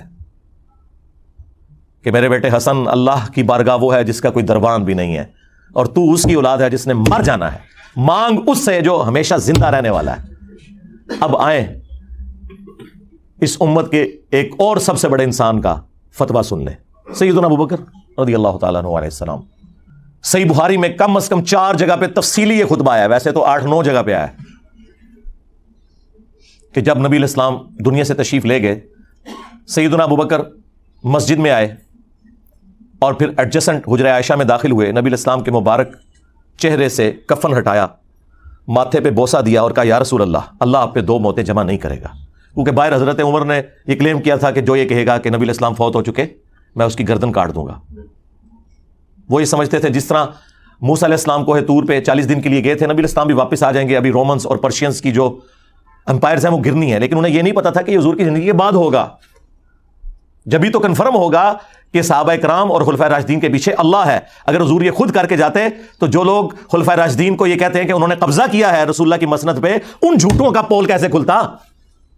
هو الذی ارسل رسولہ بالہدی ودین الحق لیظہرہ علی الدین کلہ، اللہ نے غالب کیا اس دین کو خلفائے راشدین کے ذریعے تاکہ یہ چیز اسٹیبلش ہو جائے کہ خلفائے راشدین کے پیچھے اللہ ہے۔ جو نہج البلاغہ میں مولا علی کا خطبہ بھی ہے کہ یہ اللہ کی سپورٹ ہے اس خلافت کے پیچھے۔ سورہ نور کی آیت نمبر 55 انہوں نے کوٹ کی کہ جو پیغمبروں کے راستے پہ چلنے والے لوگ ہیں اللہ تعالیٰ انہیں زمین پر خلافت دے گا۔ تو یہ اللہ نے یہ بھی اسٹیبلش کیا، اور دوسرا یہ بھی اسٹیبلش کیا کہ رسول اللہ کوئی واریر نہیں تھے، کوئی جنگجو نہیں تھے، وہ پیغمبر تھے، اگرچہ آپ ایک آرمی چیف بھی تھے، لیکن اگلے جو واریر آتے تھے ان کی زندگی میں انقلاب آتے تھے، اور ان کے جانے کے بعد سارا معاملہ تتر بتر ہو جاتا تھا۔ اور ہمارے پیغمبر وہ ہیں کہ جن کے جانے کے بعد وہ غلبہ اللہ نے دیا اور ایسا انقلاب جاری کیا، آج بھی پوری دنیا کے اندر انقلاب موجود ہے۔ آج چنگیز خان کا کوئی فالوور دنیا میں موجود نہیں ہے جن کی اتنی بڑی امپائر تھی، اور گریٹ برٹن جو اس سے بھی بڑی امپائر تھی انسانی تاریخ کی، جس میں سورج بھی غروب نہیں ہوتا تھا، آسٹریلیا سے لے کر افریقہ تک، بلکہ امریکہ بھی، آج وہ پنجاب سے بھی چھوٹا ہے۔ لیکن ہمارے نبی کا انقلاب دنیا کے ہر ملک میں، اور جہاں پہ اسلامی ملک 60 کے قریب، ان کی ہر گلی میں آپ کو نظر آتا ہے یہ انقلاب ہوتا ہے۔ یہ اللہ نے اسٹیبلش کرنا تھا۔ تو سیدنا ابوبکر نے جب بوسہ دیا اور کہا یا رسول اللہ آپ پہ اللہ تعالیٰ 2 موتیں جمع نہیں کرے گا، ایک موت تو آپ کو آنی تھی، پھر باہر نکلے، حضرت عمر سے کہا بیٹھ جاؤ، وہ نہیں بیٹھے تھے، وہ ہوش میں ہی نہیں تھے، غلطی لگ گئی، اتنے بڑے انسان کو بھی غلطی لگ سکتی ہے، یہ اللہ نے ہمیں یہ بھی سکھایا اسے۔ خیر حضرت ابوبکر نے کہا عمر کو اس کے حال پہ چھوڑ دو، میری طرف متوجہ ہو، ظاہر ان کا ایک سٹیٹس زیادہ تھا، لوگ متوجہ ہوئے۔ تو حضرت ابوبکر صدیق رضی اللہ تعالیٰ عنہ نے حمد و صلات کے بعد جو پہلا جملہ بولا، نہ وہ کسی آیت میں ہے نہ کسی حدیث میں ہے، یہ کہتے ہیں نا انجینئر صاحب یہ کتنے لکھا ہے کہ نبی کے جیسا ہے ہی کوئی نہیں، تیرے بابے تے شاہی کوئی نہیں، جی جس جگہ حضرت ابوبکر کا وہ خطبہ لکھا ہوا ہے جو قرآن و حدیث میں نہیں تھا، وہ کہتے ہیں نہیں وہ موجود نہیں تھا, انہوں نے ایکسپلین کیا. جی یہی تو بات ہے کہ ایکسپلین کرنے کے لیے, موٹے دماغ کھولنے کے لیے, اور ایکسپلین بھی ایسا گستاخانہ انداز میں کیا ان کے بقول. دل میں کہتے ہیں, سامنے نہیں کہتے. سامنے آئے تو پھر میں نہیں چھوڑوں گا. فرضی بات بجائے وہاں محفل صلاۃ والسلام کرنے کے, رسول اللہ کی شان میں نازل ہوئی ہوئی آیات پڑھنے کے, سیدنا ابوبکر نے رسول اللہ کی میت پہ توحید کا خطبہ پڑھا, اور جملہ خود سے ایک بنا کے جس کا کوئی لینا دینا ہی نہیں تھا صحابہ کرام کے ایٹیچیوڈ کے ساتھ. الا من کان یعبد محمدا فان محمدا قد مات. کان کھول کر سن لو تم سب, تم میں سے جو کوئی بھی محمد کی عبادت کرتا تھا جان لے کہ محمد مر چکے, مر چکے. فان محمدا قد مات. وصال شریف نہیں کہا, حالانکہ وہ بھی عربی کا لفظ ہے. وفات شریف نہیں کہا, وہ بھی عربی کا لفظ ہے. اور اس سے بڑھ کر صحابہ میں تو کسی نے کبھی نبی کی عبادت ہی نہیں کی تھی. فرضی جملہ. کولوں ایک کہتے ہیں کولوں بولتا ہے انجینئر. جی انجینئر ابو بکر کا غلام ہے, ان کا اسٹوڈنٹ ہے. جس طرح انہوں نے اس وقت الحمدللہ توحید اسٹیبلش کی, آج ان کے پیٹرن پہ چل کے تم نے جو شیطانی وسوسے پھیلائے ہوئے ہیں نا, ہم توحید کو اسٹیبلش کر رہے ہیں تمہارے بابوں کے مقابلے پر. ومن کان یعبد اللہ فان اللہ حی لا یموت. اور جو کوئی اللہ کی عبادت کرتا تھا وہ جان لے کہ اللہ تعالیٰ زندہ ہے, اسے کبھی موت نہیں آئے گی. یہ جملہ انہوں نے پہلے بولا, اس کے بعد انہوں نے آیات پڑھی. اور دیکھیں میں کتنا شریف ہوں, آپ کے شر سے بچنے کے لیے پہلے میں حدیثیں بیان کرتا ہوں, آیتیں بیان کرتا ہوں, اینڈ پہ میں کہتا ہوں کہ بابت شاہی کوئی نہیں. لیکن سیدنا ابوبکر نے پہلے کیا کہ اللہ کے مقابلے پر کسی کی عبادت نہیں ہو سکتی, خواہ وہ کوئی پیغمبر بھی ہو. اور پھر آیت پڑھی. آیت بالکل ڈیفرنٹ تھی, لیکن اس میں سے رزلٹ یہ نکالا, وما محمد الا رسول قد خلت من قبلہ الرسل افان مات او قتل. محمد تو نہیں مگر ایک رسول, اگر یہ مر جائیں یا قتل ہو جائیں, یا پاکستان میں ترجمہ کر لیں کہ اگر یہ وفات شریف وصال شریف فرما جائیں یا جنگ میں شہید ہو جائیں, تو کیا تم اپنے دین سے الٹے قدم پھر جاؤ گے؟ یعنی تم نے کوئی اللہ پہ یا نبی پہ احسان کیا دین قبول کر کے؟ حضور کے جانے کے بعد کیا اللہ ختم ہو گیا؟ نعوذ باللہ. اللہ تو پہلے بھی تھا, اللہ تو کسی پیغمبر کا کوئی محتاج نہیں ہے. تو جو کوئی بھی اپنے دین سے الٹے قدم پھیرے گا نا, اللہ تعالیٰ اس کے اوپر گرفت فرمانے والا ہے, اور اللہ تعالیٰ جزا دے گا ثابت قدم رہنے والوں کو. یہ جملہ ہے قرآن کی اس آیت میں کہ جزا ملے گی ثابت قدم رہنے والوں کو, اور جو الٹے قدم پھرتا ہے نا وہ اپنا نقصان خود کرے گا, اللہ کا کیا بگاڑ ڈالے گا. اب اس میں اتنی بات تو درست تھی کہ نبی الاسلام نے فوت ہو جانا ہے, لیکن اس میں یہ کہاں لکھا ہوا تھا کہ جو محمد کی عبادت کرتا تھا وہ جان لے؟ کوئی نہیں لکھا ہوا. دوسری آیت پڑھی, انک میت وانہم میتون. اے نبی تمہیں بھی مرنا ہے اور تمہارے مخالفین کو بھی مرنا ہے, پھر تم اللہ کے حضور جھگڑا کرو گے, قیامت کے دن اللہ تمہارا فیصلہ کرے گا. اس میں بھی کوئی بات نہیں لکھی ہوئی تھی, لیکن انہوں نے بات سمجھائی تاکہ بات موٹے دماغ میں بھی اتر جائے. یہی کام تو ہم بھی کرتے ہیں, آپ کو بات سمجھاتے ہیں. جب ہم کہتے ہیں کہ کوئی فرشتہ, کوئی جن, کوئی پیغمبر, کوئی انسان نہ اپنے کسی نفع کا مالک ہے نہ کسی نقصان کا, اور نفع نقصان میں وہ تمام چیزیں آتی ہیں جو ہماری بیسک نیڈز ہیں. کہتے ہیں جی انجینئر صاحب کہتے ہیں کوئی بڑے سے بڑا بزرگ ہو, خواہ پیغمبر ہی کیوں نہ ہو, وہ اپنا پیشاب بھی نہیں روک سکتا, یہ گستاخی ہوگی. بھائی اللہ کے بندوں, اگر یہ گستاخی ہے تو اس جملے کو الٹ کرو کہ بڑے سے بڑے بزرگ اور پیغمبر اپنا پیشاب خود روک سکتے ہیں اللہ کی مرضی کے بغیر. تو یہ بات کرو, آج ہی فتوی کفر لے لو, ہم سے نہیں, دنیا کے 1.5 ارب مسلمانوں سے لے لو فتوی کفر. اس میں کون سی گستاخی ہوگی؟ ہر نفع اور نقصان, نفع میں آکسیجن کھانا پینا شامل ہے, اور نقصان میں سب سے بڑی چیز جو ہے وہ ٹوائلٹ کا ایشو ہے, انسان کے ساتھ اٹیچ ہے. اللہ ہی مالک ہے. تو یہ بات اس لیے بولنی پڑتی ہے تاکہ آپ لوگوں کو یہ بات سمجھ آئے کہ جب توحید کی بات ہوگی پھر کوئی پیغمبر, کوئی فرشتہ, کوئی بزرگ بابا شاہی کوئی نہیں اللہ کے مقابلے پر. آپ یہ کہتے ہیں کہ جی وہ یہ بات کہاں لکھی ہوئی ہے؟ حالانکہ یہ لکھی ہوئی ہے. حضرت ابوبکر صدیق نے جو کچھ بولا وہ کہیں نہیں تھا لکھا ہوا, خود سے بولا انہوں نے. لیکن میں جو آپ کو بتا رہا ہوں یہ ایگزیکٹلی انہی الفاظ کے ساتھ لکھا ہوا ہے قرآن میں, اس سے زیادہ پیشن کے ساتھ. آپ نے نہ قرآن پڑھا, نہ آپ کے بزرگوں نے پڑھا, نہ ان کے بزرگوں نے پڑھا, ترجمہ ہی کوئی نہیں تھا, عربی سیکھتے کوئی نہیں تھے. قرآن میں یہ ساری باتیں لکھی ہوئی ہیں. تو یہ جو 2 کرٹیکل چیزیں ہیں نا, میں وہ مختصر سے وقت میں کور کر دیتا ہوں اس حوالے سے. یہ جو میں نے پہلا کلیم کیا نا کہ اللہ کے مقابلے پہ جب بات لائی جائے گی نا, پھر کوئی جن, فرشتہ, پیغمبر کوئی شے نہیں ہے. حالانکہ یہ سب اللہ کے بندے اور اللہ کی پارٹی کے لوگ ہیں, لیکن اللہ کے مقابلے پہ جب لوگ انہیں کھڑا کرتے ہیں نا, پھر اللہ تعالیٰ ان کو ایگزامپل بناتے ہوئے دماغ کھولتا ہے. اس وقت پھر اللہ خیال نہیں کرتا کہ کسی پیغمبر کی توہین نہ ہو جائے, کیونکہ اللہ کے سامنے تو کسی کی کوئی توہین نہیں ہوگی, اللہ تو توحید کو اسٹیبلش کرے گا. اس کے ثبوت میں وہ آیت ہے شہرا آفاق, ان چند آیات میں سے جس نے میری زندگی بدلی. سورۃ المائدہ کی آیت نمبر 17. 17 نمبر آیت ہے سورۃ المائدہ میں، سورت نمبر 5 ہے اور آیت نمبر اس کی 17. لقد کفر الذین قالوا ان اللہ هو المسیح ابن مریم، بے شک وہ لوگ کھلا کفر کر رہے ہیں کہ جو کہہ رہے ہیں کہ عیسیٰ ابن مریم ہی اللہ ہیں، نعوذ باللہ. وہ کھلا کفر کر رہے ہیں جو یہ کہہ رہے ہیں کہ جیزس کرائسٹ اللہ ہیں. قل فمن یملک من اللہ شیئا، بابت شاہی کوئی نہیں. ہاں اے شاعر جڑا لفظ ہے نا یہ عربی دا جے، اردو میں بھی آیا پنجابی میں. قل فمن یملک من اللہ شیئا، اے نبی ان سے فرما دو بھلا بتاؤ اللہ کے مقابلے پر کوئی اتنی سی بھی جرت رکھتا ہے اس بات کی؟ کوئی شے نہیں ہے کہ کوئی کلیم کرے اللہ کے مقابلے پر. کوئی کسی چیز کا اختیار نہیں رکھتا. کس چیز کا اختیار؟ ان اراد ان یہلک المسیح ابن مریم، کہ اگر اللہ یہ ارادہ کر لے کہ عیسیٰ ابن مریم کو ہلاک کر دے. اچھا وفات دے نہیں ہے، وصال شریف نہیں، ہلاک کر دے، کیونکہ موٹا دماغ کھل جائے. یہ اللہ ورسز عیسیٰ ابن مریم بات ہو رہی ہے. ہاں کوئی توحید نہیں ہو رہی، توحید اسٹیبلش ہو رہی ہے. وہی مولانا ساکس والی بات کہ بھائی جدو توحید کی گل کریں گے گستاخی تو آپ ہی ہو جائے گی. ہائے میں صدقے. وَأُمَّهُ، اور ان کی ماں، وَمَن فِي الْأَرْضِ جَمِيعًا، اور جتنے زمین میں سارے بابے، لو سارے بابے، جتنے زمین میں سارے جن، سارے بزرگ، سارے انبیاء، سب کچھ کور ہو گیا. اگر اللہ تعالیٰ ان سب کو ہلاک کر دے اللہ کا کوئی کیا بگاڑ لے گا؟ قُلْ فَمَن يَمْلِكُ مِنَ اللَّهِ شَيْئًا، اللہ کے مقابلے پر کوئی کیا اختیار رکھے گا؟ اللہ کا کوئی کیا بگاڑ لے گا؟ وَلِلَّهِ مُلْكُ السَّمَاوَاتِ وَالْأَرْضِ، اور آسمانوں اور زمین کی بادشاہت تو اللہ کے لیے. وما بینہما، اور جو کچھ ان کے درمیان ہے، پوری کائنات. یخلق ما یشاء، وہ جو چاہتا ہے پیدا کرتا ہے. یار اگر عیسیٰ ابن مریم بغیر باپ کے پیدا ہو گئے، اس کا مطلب تم نے کہاں سے نکال لیا کہ وہ اللہ کے بیٹے ہیں یا اللہ انسانی شکل میں آ گیا؟ اللہ جو چاہے پیدا کرے، اللہ کی مرضی.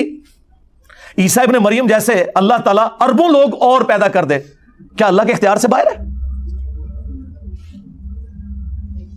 اللہ کی مخلوق ہے. اس سے بڑا ورژن اللہ نے پیدا کیا ہے، حضرت آدم علیہ السلام، جن کا باپ بھی کوئی نہیں تھا، ماں بھی کوئی نہیں تھی. جیزس کرائسٹ کی تو پھر بھی ماں تھی نا، اور پورا انہوں نے پریگنینسی کا پیریڈ بھی گزارا. لیکن حیران کن بات ہے کرسچنز جو ہے حضرت آدم کو اللہ کا بیٹا نہیں کہتے، اور ان سے جو چھوٹے ہیں اس سٹیٹس کے اعتبار سے، مرتبے کے اعتبار سے میں بات نہیں کر رہا، کہ جن کی ماں تو تھی انہیں اللہ کا بیٹا کہتے ہیں، جس کی نہ ماں نہ باپ اسے کہتے ہیں کہ جی وہ اللہ کا بندہ ہے. اور یہ پھکی اللہ نے قرآن میں دی ہے کہ اللہ کے نزدیک عیسیٰ ابن مریم کی مثال آدم کی سی ہے. ہائے میں صدقے، میرا رب بھی جو ہے نا الزامی جواب دے کے اس باتوں کو سمجھاتا ہے. الحمدللہ. واللہ علی کل شیء قدیر، اور اللہ تعالیٰ ہر چیز پر قادر ہے. دیکھیں اللہ تعالیٰ ہمارا اگر اللہ عیسیٰ کو، ان کی ماں کو، سب کو ہلاک کر دے، اور سب میں پھر سارے ہی آگے، سارے جن، سارے فرشتے، سارے پیغمبر، سارے بزرگ، سارے باپے، تو کیا یہ ساروں کی توہین ہوگی ہے؟ نہیں. جب توحید اسٹیبلش ہوگی پھر بات اسی طریقے سے ہوگی. ہمارے نبی کے بارے میں بھی آیا قل ارائیتم ان اہلکنی اللہ ومن معی او رحمنا فمن یجیر الکافرین من عذاب علیم. نبی تم فرماؤ کہ بالفرض اگر اللہ، یہ بالفرض تو ہم احتراماً لگاتے ہیں ساتھ تاکہ یہ فتویٰ نہ لگائیں، وہاں نہیں بالفرض لکھا ہوا.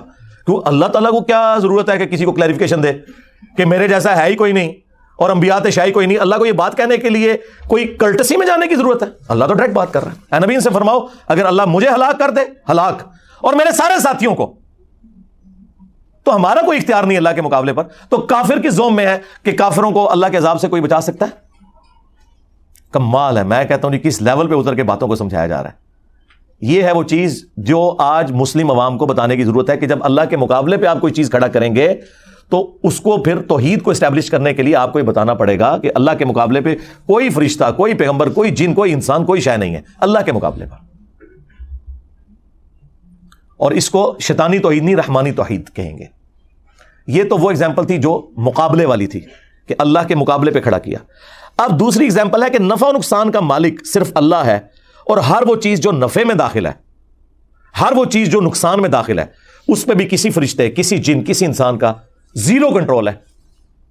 خواہ آکسیجن لینا ہو انسان کا، خواہ ٹوائلٹ جانا ہو، خواہ نیند، نہیں روک سکتا. یہ اللہ نے انسان کے ساتھ مجبوری اٹیچ کی تاکہ آپ کو اللہ اور مخلوق میں فرق نظر آئے. اس کے ثبوت میں بھی عیسیٰ ابن مریم کی مثال. کیوں؟ آپ کو اب یہ پتا چلے گا کہ یہ عیسیٰ ابن مریم کو ہمیشہ کیوں سینٹرڈ کیا گیا قرآن میں بات سمجھانے کے لیے؟ کیونکہ انسانی ہسٹری کا سب سے بڑا شرک عیسیٰ ابن مریم کے نام پہ ہوا ہے، بت پرستی کے نام پر نہیں ہوا۔ آج بھی 90 کروڑ ہندو ہیں اور کرسچنز 2.25 ارب ہیں۔ یہی وجہ ہے کہ اللہ تعالیٰ نے عیسیٰ ابن مریم کو سینٹرڈ کیا۔ تو بھائی عیسیٰ کے جیسا ہے ہی کوئی نہیں، تو اڈے سارے بابے شاہی کوئی نہیں۔ یہاں بھی عیسیٰ ابن مریم کی مثال، وہ بھی سورۃ المائدہ میں، مل مسیح ابن مریم الا رسول، آیت نمبر 75۔ عیسیٰ ابن مریم تو نہیں تھے مگر ایک رسول ہی، قد خلت من قبلہ الرسل، ان سے پہلے بھی رسول گزرے ہیں، یعنی یہ کوئی ایسی بات نہیں ہوگی کہ پہلے کوئی پیغمبر نہیں آیا۔ وَأُمُّهُ صِدِّيقَةٌ، اور ان کی ماں بھی ایک سچی عورت تھی۔ مریم کے جیسا ہے ہی کوئی نہیں۔ میں آپ لوگوں کو ویسے مشورہ دوں گا، حضرت یوسف علیہ السلام کے اوپر ایران والوں نے ایک فلم بنائی تھی اصحاب الکہف پہ، ایک اور انہوں نے بنائی ہے مریم مقدس کے نام سے، 10 ایک ساتھ کے اوپر، اردو ڈبنگ کے ساتھ آ چکی ہے، انگلش میں بھی ڈب ہو چکی ہے، رکھی ہوئی ہے یوٹیوب پہ، وہ آپ ضرور دیکھیں، آپ کو پتا چلے کہ مریم جیسی کوئی عورت اس پلانٹ ارتھ پہ کبھی نہیں گزری۔ جو بخاری مسلم حدیث ہے کہ اگلے زمانوں میں اللہ تعالیٰ نے مریم بنت عمران کو تمام جہان والوں پر فضیلت دی تھی، اور اس زمانے میں اس امت میں ختیجہ کو فضیلت دی ہے تمام جہان کی عورتوں پر۔ ہاں، مریم جیسا کوئی نہیں، اور اللہ تعالیٰ ہمارا ہے، وہ بھی ایک سچی عورت تھی۔ کانا یاکلان الطعام، اور دونوں کھانا کھانے کے محتاج تھے، دونوں روٹی کھاتے تھے۔ کون؟ عیسیٰ اور ان کی ماں۔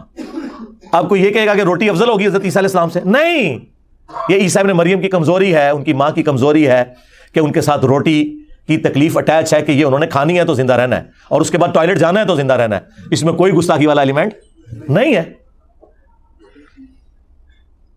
کیوں؟ اللہ روٹی سے آزاد ہے، جو سورہ الذاریات میں ہے کہ اللہ تعالیٰ تمہیں کھلاتا ہے، خود کچھ نہیں کھاتا، باقی سب کو وہی کھلاتا ہے۔ کانا یاکلان الطعام، دیکھو یہ دونوں کھانا کھایا کرتے تھے۔ انظر کیف نبین لہم الآیات، ذرا دیکھو تو ہم اپنی آیات کس طرح کھول کھول کے بیان کرتے ہیں۔ یعنی وہ ہمارے استاد ڈاکٹر سراج صاحب کے بقول ننگی بات کرتے ہیں۔ آئیے ننگا وہ والا نہ لے لیجیے گا جو عمران خان صاحب یوز کرتے ہیں، ننگی تلوار۔ تلوار جب نیام سے نکلتی ہے تو اس کا ایک روب ہوتا ہے، اس کی چمک ہوتی ہے۔ تو اللہ تعالیٰ نے یہ تلوار نیام سے باہر نکال کے توحید کی بیان ہو رہی ہے کہ دیکھو عیسیٰ اور ان کی ماں کھانا کھانے کے محتاج تھے، تو باقی تو شاہی کوئی نہیں۔ عیسیٰ کے جیسا ہے ہی کوئی نہیں، تیرے بابے تھے شاہی کوئی نہیں۔ مریم کے جیسا ہے ہی کوئی نہیں، تیری رابعہ بصریہ تھے شاہی کوئی نہیں۔ اولیاء کی سردار سیدہ مریم، اور اولو العزم پیغمبروں کے سردار 5 پیغمبر ہیں سورۃ الاحزاب میں اور سورہ شورى میں، محمد رسول اللہ صلی اللہ علیہ وآلہ وسلم، ابراہیم خلیل اللہ، موسیٰ کلیم اللہ، عیسیٰ روح اللہ، اور نوح نجی اللہ۔ یہ 5 اولو العزم پیغمبر ہیں، پیغمبروں کے سردار اور ولیوں کی سردار، دونوں کھانا کھانے کے محتاج۔ اللہ، اور عیسیٰ وہ کہ جس کے معجزات انبلیویبل کسی پیغمبر کو نہیں دیے گئے، مردوں کو زندہ کر دینا اللہ کے حکم سے، مٹی کی مورت میں پھونک مارنا اور اس کا پرندہ بن جانا اللہ کے حکم سے، اندھوں کی آنکھوں کو جہاں ڈھیلے بھی نہ ہو ہاتھ پھیرنا، آنکھیں آ جانا، اور جو کوڑی کے مرض کے لوگ لا علاج بیمار، آج کل کے آپ سمجھ لیں 4th سٹیج کینسر کے مریض، ان کو اللہ کے اذن سے شفا دے دینا۔ یہ وہ معجزات ہیں جو سورۃ المائدہ میں سورہ مریم میں آئے، لیکن اللہ کہہ رہا ہے کہ وہ بھی روٹی کھانے کے محتاج ہیں۔ سرکار لے جاؤ اپنے باپے، ہاں لے جاؤ، تو لے جاؤ، باج غائبانہ نماز نازا سی پڑھ لیں گے، لے جاؤ، تو چکو میتاں انہاں دیاں۔ اے اس آیت نے، اے نبی دیکھو ہم اپنی آیات کتنی کھول کھول کے بیان کر رہے ہیں۔ ثم انظر، پھر ان کی طرف دیکھو، جاہلوں کی طرف، انا یؤفکون، یہ کہاں الٹے پھرے جا رہے ہیں، اس کے بعد کس طرح ہم سمجھائیں۔ اتنی کھول کے بات کر دی کہ عیسیٰ ان کی ماں روٹی کھانے کے محتاج تھے، جب روٹی کے محتاج ہیں تو ٹوائلٹ کے بھی محتاج ہیں، پیشاب کے بھی محتاج ہیں، جب تک اللہ نہ چاہے وہ اس تکلیف کو بھی دور نہیں کر سکتے۔ قل اتعبدون من دون اللہ، اے نبی ان سے فرماؤ کہ اللہ کے سوا ان کی عبادت کرتے ہو۔ یہاں پہ من دون اللہ کسے کہا اللہ نے؟ عیسیٰ اور ان کی ماں کو۔ یہ آپ کو کیا دھوکہ دیتے تھے بریلوی اور شیعہ علماء کہ جی من دون اللہ تو بت ہوتے ہیں، اور جھوٹے ہو۔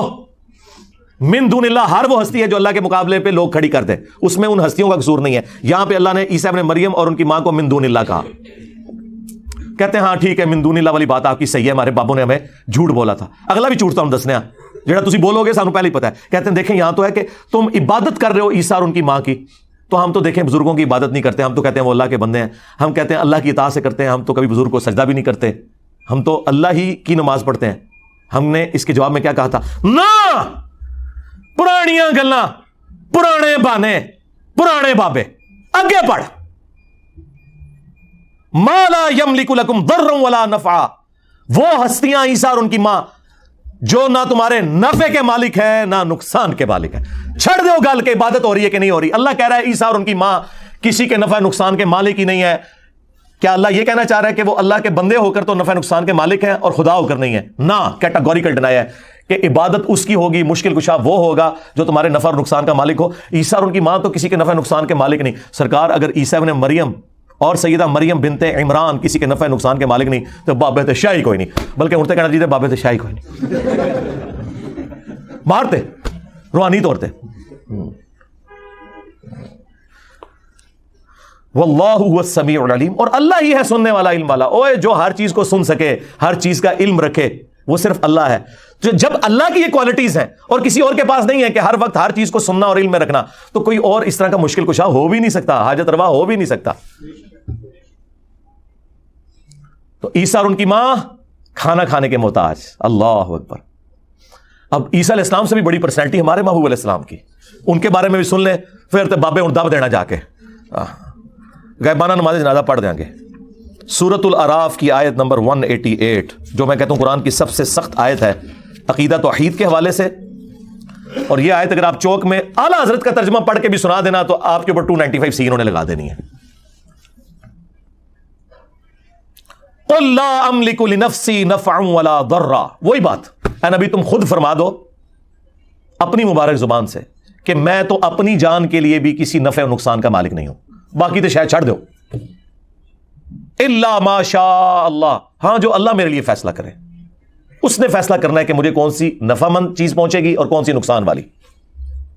اچھا، بعض جاہل مولویوں نے نا الا ما شاء اللہ کو اس طرح ریلیٹ کیا کہ ہاں جو اللہ چاہتا ہے نا اتنا میں نفع نقصان کا مالک ہے ہوں.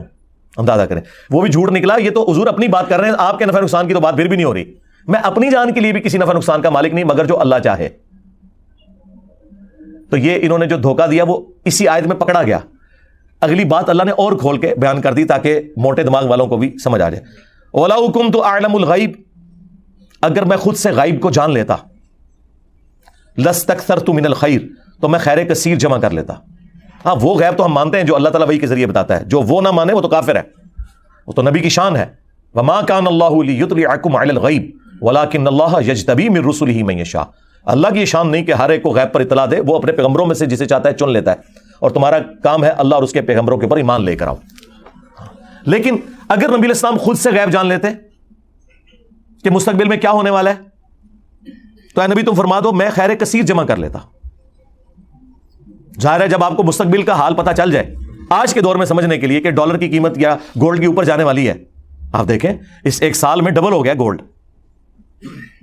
مجھے اس لیے پتا ہے کہ مجھے اس دفعہ ڈبل زکات نکالنی پڑی ہے اسی گولڈ کی جو گولڈ اتنا ہی پڑا ہوا ہے، زکات ڈبل دینی پڑی ہے. کیوں؟ قیمت اوپر چلی گئی. تو اگر یہ بات اس وقت لوگوں کو پتا ہوتی تو لوگوں نے اپنے پلاٹ بھی بیچ کے نا گولڈ لے کے رکھ لینا تھا.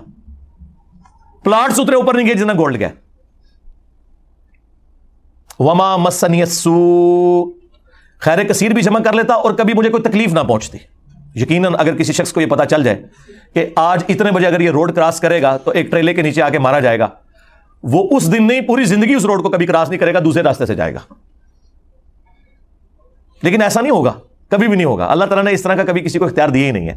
جو دیا وہ غیبی خبر کے طور پر دیا اور وہ ٹال نہ کوئی سکا، وہ ویسے ہی ہوا. جیسے صحیح مسلم میں حدیث ہے، حضرت عمر کہتے ہیں نبی علیہ السلام نے غزوہ بدر سے ایک دن پہلے زمین پہ لکیریں کھینچی، کل یہاں ابو جہل کی لاش ہوگی، یہاں عتبہ کی، یہاں شیبہ کی، اور اللہ کی قسم انہی جگہوں پہ اگلے دن وہ لاشیں پڑی ہوئی تھی. یہ حضور کو اللہ تعالیٰ نے غیبی خبر دی، وہ ٹال نہیں سکتی تھی کبھی بھی. تو اے نبی تم فرما دو کہ اگر میں خود سے غیب جان لیتا تو میں خیر کثیر جمع کر لیتا اور نہ مجھے کوئی تکلیف پہنچتی. ان انا الا نذیر و بشیر، میں تو نہیں ہوں مگر ڈر سنانے والا اور خوشخبری سنانے والا. لقوم یؤمنون، ان کے لیے جو بات ماننا چاہیں، ایمان لانا چاہیں. میرا سٹیٹس پیغمبروں والا ہے، میں کسی کے نفع نقصان کا مالک نہیں ہوں. اور نفع نقصان میں وہ ساری چیزیں ہیں، آکسیجن، کھانا پینا، ٹوائلٹ یعنی پیشاب، نیند، یہ تمام چیزیں. اگر رسول اللہ کا یہ سٹیٹس ہے سرکار، تو بابے تو شاہی کوئی نہیں. ہاں، کیونکہ میرے نبی سا ہے ہی کوئی نہیں، تیرے بابے تھے شاہی کوئی نہیں. اس لیے میں کھول کھول کر چیزیں بیان کرتا ہوں تاکہ کسی موٹے دماغ میں بھی کوئی کہیں کو کیڑا گھسا ہوا ہے نا, کسی شیطان نے گھسایا ہوا ہے, تو اسے سمجھ آ جائے. قرآن اور احادیث اپنی تعلیمات کے اندر اتنے واضح ہیں کہ اس میں شیطان کا کوئی دخل نہیں ہے. یہ مولوی ہے جو آپ کو آیات اور احادیث نہیں بتاتے بلکہ اپنے بزرگوں کی تعلیمات بتاتے ہیں, جس کی وجہ سے آپ ڈی ٹریک ہو جاتے ہیں. اور پھر جب ہم آپ کو سمجھاتے ہیں تو ان کی چیخیں نکلتی ہیں, کیونکہ انہیں پتہ چل جاتا ہے کہ آپ انجینئر صاحب جو بتا رہے ہیں نا, تو سب سے پہلے تو آ کے ہمارے گاٹے ہماری عوام نے فٹ ہونا ہے کہ جناب تسی کے سانو قرآن حدیث پڑھا دے رہے. ہمارے ایک بھائی گجرانوالا سے ریورٹ ہو گیا ہے, وہ پہلوان, کئی سال پہلے کی بات ہے. وہ کہتے ہیں میں ٹی ایل پی کا بہت سرکردہ رکن تھا, اور اس حد تک کہ میں نے ڈی ایس پی کی ٹانگیں توڑ دی تھی میلاد کے جلوس کے ایشو میں. اب اتنا کٹر کوئی ہو اور اس کو میرا کلپ پہنچ جائے کہ بابے تو شاہی کوئی نہیں, کہتا ہے منو بھی بڑا غصہ کہ جے اے انجینئر غلط کہہ رہا تھا انجینئر میں نہیں چڑھنا, تو جے صحیح کہہ رہا تھا میں اپنے بزرگ نہیں چڑھنے. اور وہی ہوا جب وہ بندے نے ساری گستاخانہ عبارتیں اور ساری چیزیں دیکھیں, اینڈ پہ کہتا ہے میں اپنے مولوی کے پاس چلا گیا. میں کہ مولوی صاحب تسی سانو بچپن تو نماز ہی غلط دسی ہے. اب مولوی کے دماغ میں نہیں تھا کہ وہ کیا بات کر رہا ہے. کہنے لگا نہیں نماز یہی ہے, سورہ فاتحہ پڑھنی ہے, سورہ اخلاص پڑھنی ہے, سبحان ربی العظیم پڑھنا ہے. انہیں کہا نہیں یہ گلا نہیں میں کر رہا, رفع الیدین دا پوچھ رہا وچ پڑھنے دا نہیں, باہر نکل تھوڑی دیر پوسچرز. تو کہنے لگا مجھے ٹائم دیو. اچھا ہوں تھوڑی دیر پہلے تیری نماز سننا تب ہوں ٹائم منگنا ہے, پھر ٹائم قیامت تک ہے. انہوں نے نہیں پھر دسیا کہ نماز کا طریقہ کتنے لکھا ہے. تو اس لیے پھر ان کو جب ان کی عوام ان کے گاٹے فٹ ہوتی ہے نا, تو وہ پھر سارا غصہ میرے اوپر نکالتے ہیں. ظاہر ہے سارا پریشر میرے اوپر ہی آئے گا, اور الحمدللہ میں چاہتا بھی ہوں کہ میرے کسی اسٹوڈنٹ پہ کوئی پریشر نہ آئے. جنہیں غصہ کرنا ہے, گالاں کڈنی ہے, منو کڈو.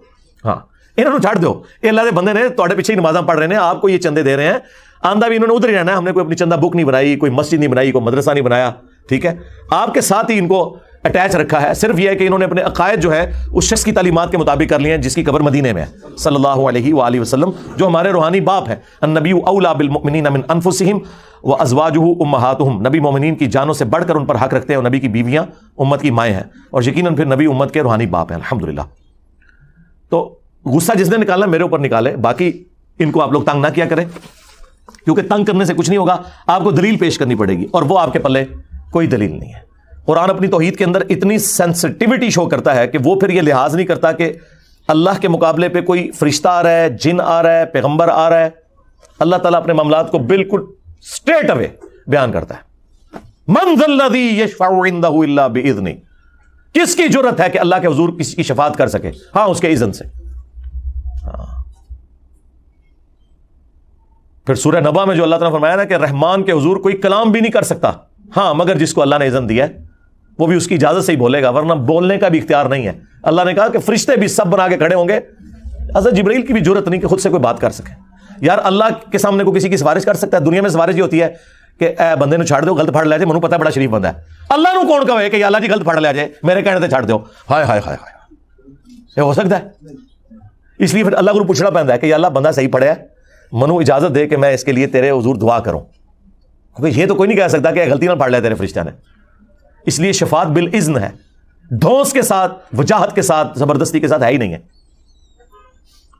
اللہ تعالیٰ سورہ آل عمران میں فرماتا ہے کہ کبھی ایسا نہیں ہوا کہ ہم کسی پیغمبر کو نبوت دے کر, حکمت دے کر, پیغمبری دے کر مبعوث کریں اور وہ لوگوں سے یہ کہنا شروع کر دے کہ لوگوں میری عبادت کرنا شروع کر دو اللہ کے مقابلے پر. ہوئے ہوئے ہوئے, وہ تو ہمیشہ یہی کہے گا کونوا ربانیین, اللہ والے بن جاؤ, بابوں والے نہ بنو. بسبب اس کے کہ تم کتابوں کی تعلیم دیتے ہو, اس کی تدریس کا کام کرتے ہو, سنتے اور سناتے ہو. وہ تمہیں کبھی حکم نہیں دیں گے کوئی بھی پیغمبر کہ تم اللہ کے مقابلے پر فرشتوں کو اور پیغمبروں کو اپنا رب مان لو. کیا وہ تمہیں اس بات کا حکم دے گا کہ تم اسلام لانے کے بعد کافر ہو جاؤ؟ یہ سورہ ال عمران کی آیات ہیں, بالکل کلیئر کٹ. پھر سورہ النساء میں جس شان سے آیا, کبھی عیسیٰ ابن مریم اس بات سے آر محسوس نہیں کریں گے کہ انہیں اللہ کا بندہ کہا جائے, نہ کوئی مقرب فرشتہ اس کی یہ جرت ہو سکتی ہے کہ وہ اس بات سے شرمندگی محسوس کرے کہ وہ اللہ کا بندہ ہے. آپ کے علماء تو ایسے شرمندگی محسوس کرتے ہیں. آپ کسی مولوی کے ساتھ لکھیں اللہ کا بندہ مولانا فلاں, وہ کہے گا پیچھے اڈی لمبی پہلے دم لگا, ہاں استاذ العلماء, ہاں, اور مفسر قرآن, اور مفسر قرآن ہے کہ قرآن کی تفسیر لکھ کے بابے پکارے نے. اللہ کہہ رہا ہے عیسیٰ کبھی آر نہیں محسوس کریں گے کہ انہیں اللہ کا بندہ کہا جائے، نہ کوئی مقرر فرشتہ۔ پھر اللہ تعالیٰ نے اسے کنکلوڈ کیا ہے کہ اگر ان میں سے بھی کوئی اس بات سے آر محسوس کرے گا پھر ہم قیامت کے دن جمع کر لیں گے اور عذاب دیں گے جو کوئی جرت کرے گا اللہ کے مقابلے پہ کھڑے ہونے کی، کسی کی جرت ناٹ ایٹ آل۔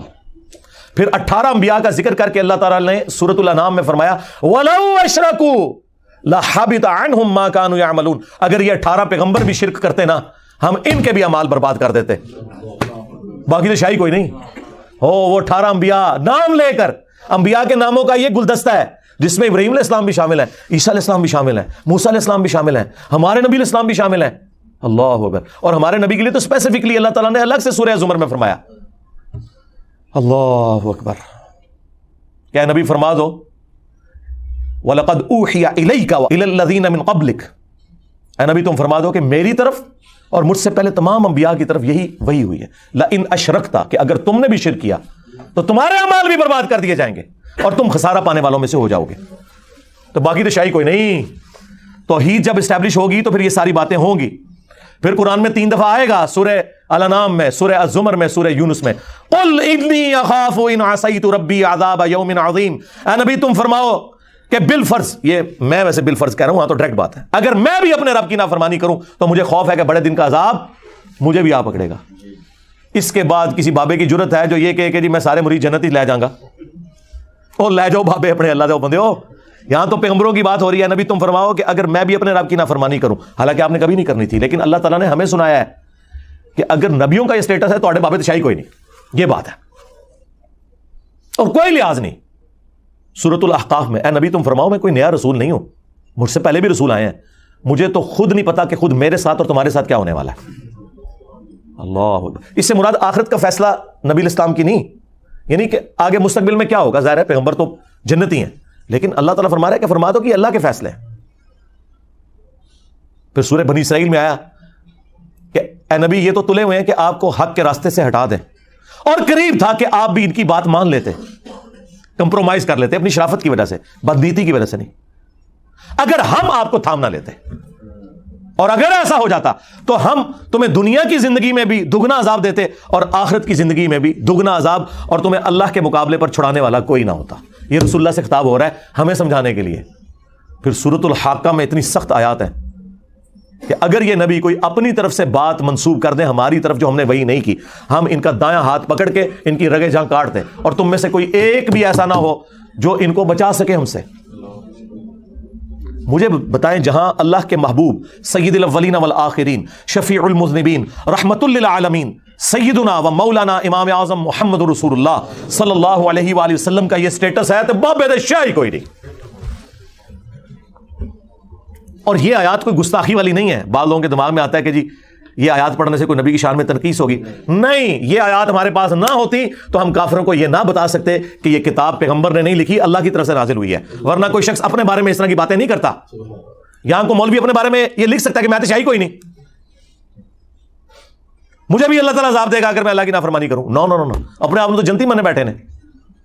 اس لیے سلمان رشدی کی جو کتاب تھی سٹینک ورسز، اس کا میں نے پوسٹ مارٹم کیا تھا، باقیوں نے صرف گالیاں دی ہیں، میں نے پورا پوسٹ مارٹم کیا ہے، اس کی کتاب کے اعتراضات کا جواب دیا ہے، وہ ویڈیو میری دیکھیں، اس میں نے یہ آیات کوٹ کی تھی کہ یہ اس بات کی دلیل ہے کہ نبی اپنے خواہش نفس سے کچھ نہیں کہتے۔ اس کتاب میں آیات کبھی نہ ہوتی ہیں، آتھر اپنے بارے میں تو اس لیول پہ اتر کے کبھی نہیں یار بات کرتا اس طریقے سے جہاں پہ یہ شائبہ ہو جائے کہ لوگ جو ہے وہ اس کی گستاخی نہ کرنا شروع کر دیں، کبھی نہیں کریں گے۔ پیغمبر کے پیچھے اللہ کھڑا ہے، یہ ہے میرے بھائیوں رحمانی توحید، جس توحید کے اندر اللہ کے مقابلے پر کوئی جن، کوئی فرشتہ، کوئی پیغمبر، کوئی شے نہیں، جب لوگ اسے کھڑا کریں وہ خود تو نہیں کھڑے ہوتے۔ اور دوسرا، کوئی جن، کوئی فرشتہ، کوئی پیغمبر، کوئی بابا اپنے کسی نہ نفع کا مالک ہے، خواہ وہ نفع روٹی کھانے کی شکل میں ہو، خواہ کسی اور شکل میں، اور نہ نقصان کا مالک ہے، خواہ وہ نقصان جو ہے وہ پیشاب بند ہونے کی صورت میں ہو، ٹوائلٹ کے ایشوز ہوں یا نیند کا ایشو ہو۔ یہ تمام کی تمام کمزوریاں ہر انسان کے ساتھ اللہ نے اٹیچ کی ہیں، پیغمبر سے لے کر عام انسان تک، اور ان تمام چیزوں کا مالک اللہ ہے۔ اور اگر کوئی سمجھتا ہے کہ اللہ کے مقابلے پر یہ لوگ ان تمام چیزوں کے مالک خود ہیں تو وہ کافر ہے، سیدھی سی بات ہے۔ قرآن و سنت کی تعلیمات بالکل سپورٹ نہیں کرتی اس طرح کی شیطانی توحید کو جو یہ لوگ بیان کر رہے ہیں۔ رحمانی توحید وہ ہے جو اللہ کے پیغمبر بتائیں گے، اور شیطانی توحید وہ ہے جو یہ بابے بتاتے ہیں۔ اور قرآن و سنت کی تعلیمات کے منہ میں اپنا لقمہ ڈالنے کی کوشش کرتے ہیں. ویسے یہ بھی ہم احتیاطاً کہتے ہیں انہوں نے قرآن و سنت کبھی بیان ہی نہیں کیا, لقمہ کیا ڈالنا ہے انہوں نے, سیدھی سی بات ہے. آیت کوئی اور پڑھتے ہیں اور رزلٹ کوئی اور نکال رہے ہوتے ہیں, قریب بھی کوئی رزلٹ نہیں ہوتا. ان بیچاروں کا کیا لینا دینا قرآن و سنت کی تعلیمات کے ساتھ. اینڈ پہ میں اس کو کنکلوڈ کرنے کے لیے ایک حدیث بیان کروں اور اس کے کانٹیکسٹ میں تھوڑی سی گفتگو, تاکہ یہ ٹاپک کنکلوڈ بھی ہو جائے, کیونکہ یہ تو فیوریٹ ٹاپک ہے, یہ ختم ہی نہیں ہوگا. جب تک اس پہ بات کرتے چلے جائیں کوئی نہ کوئی بات ذہن میں آ جائے گی. ان ساری چیزوں کے جواب میں اینڈ پہ ان کے پاس آرگومنٹ صرف یہ ہے کہ یہ اگلے لوگوں کی کہانیاں ہیں جو آپ بیان کر رہے ہیں. آپ حیران ہوں گے کہ یہ کیسے ہو سکتا ہے. جی مسلمان بھی یہی کہتا ہے, جب آپ کو کہتا ہے یہ آیات جو ہیں بتوں کے بارے میں نے تو انبیاء کے بارے میں بتا دی, اب یہ بھاگ نہیں سکتے. جب یہ کہتے تھے یہ من دون اللہ جو ہیں وہ بت ہیں, میں نے بتایا انبیاء کو بھی من دون اللہ کہا گیا. اگر اللہ کے مقابلے پہ کوئی کھڑا کر دے, انبیاء کا کوئی قصور نہیں ہے, قصور کھڑا کرنے والوں کا ہے. تو الٹیمیٹلی ان کے پاس آخری بہانہ یہ ہے کہ اگلے لوگوں کی کہانی ہے, جس طرح کافر کہتے تھے. اب آپ سوچیں گے مسلمان یہ کیسے کہہ سکتا ہے؟ کہتا ہے مسلمان, جب یہ کہتا ہے کہ ایت کافروں کے بارے آیتاں نازل ہوئی ہیں, ایت یہود و نصارہ کی بات ہو رہی ہے, تو یہی کہہ رہا ہے نا آپ کو کہ اگلے لوگوں کی کہانیاں ہیں, یہ ہمارے اوپر نہ اپلائی کرو قرآن و سنت کو. اور کیا مطلب ہے اس کا؟ تو اس کلمہ کو کافر سے, اس کلمہ کو غدار سے پوچھو, قرآن اس لیے نازل ہوا تھا کہ تم لوگ یہ بکواس کرو کہ یہ اگلے لوگوں سے متعلق چیزیں ہمارے سے متعلق چیزیں ہی نہیں ہیں. اور لانتی ہو, یہ لانتی ہو تو بہت چھوٹا لفظ ہے, یہ کافر ہیں جو یہ بات کلیم کر رہے ہیں کہ یہ اگلے لوگوں کی کہانی ہے. اور بھائی سورۃ البقرہ اللہ نے شروع میں اس لیے رکھی کہ پتہ چلے کہ جب امتیں بگڑتی ہیں نا تو یہ سٹیپس طے کرتی ہیں. اس کا قطعاً یہ مقصد نہیں تھا کہ یہ امت وہ سٹیپ طے نہیں کرے گی. اب آپ سوچ رہے ہوں گے اس کے ثبوت میں, جس ثبوت میں بخاری مسلم میں حدیث ہے, تم بھی اگلے لوگوں کے پیچھے چل پڑو گے قدم با قدم, بالشت بر بالشت, حتیٰ کہ ان میں سے کوئی گوہ کے سوراخ میں بھی داخل ہوا تم بھی وہی کام کرو گے. صحابہ کرام نے پوچھا یہ اگلے لوگوں سے مراد کیا یہود و نصارہ ہیں؟ آپ نے فرمایا اگر وہ مراد نہیں تو اور کون سے لوگ مراد ہیں؟ تو نبی علیہ السلام ہمیں خود بتا کے گئے ہیں کہ یہود و نصارہ کی تمام خرابیاں من و عن اس امت میں بھی آئیں گی. شکل مختلف ہوگی لیکن انٹینسٹی وہی ہوگی. انہوں نے کہا اللہ کا بیٹا, انہوں نے کہا نور من نور اللہ. دیکھیں, اور وہ کہتے ہیں وچو نکلے ہیں. ہاں, پھر وہ ایگزامپل دیتے ہیں, ایسے ہاتھوں کے اشارے بھی کرتے ہیں. اب انہیں کیا پتا کہ قرآن میں تو اللہ تعالیٰ نے فرمایا ہے قریب ہے آسمان پھٹ پڑے, زمین شک ہو جائے اور پہاڑ ریزہ ریزہ ہو جائے, ان دعوا للرحمن ولدا, کہ یہ رحمان کے لیے بیٹا تجویز کرتے ہیں. اگر زمین و آسمان اور پہاڑوں کے احساسات ہوتے تو ان پہ پھٹ پڑتے کہ اتنی بڑی گالی دے رہے ہو اللہ کو.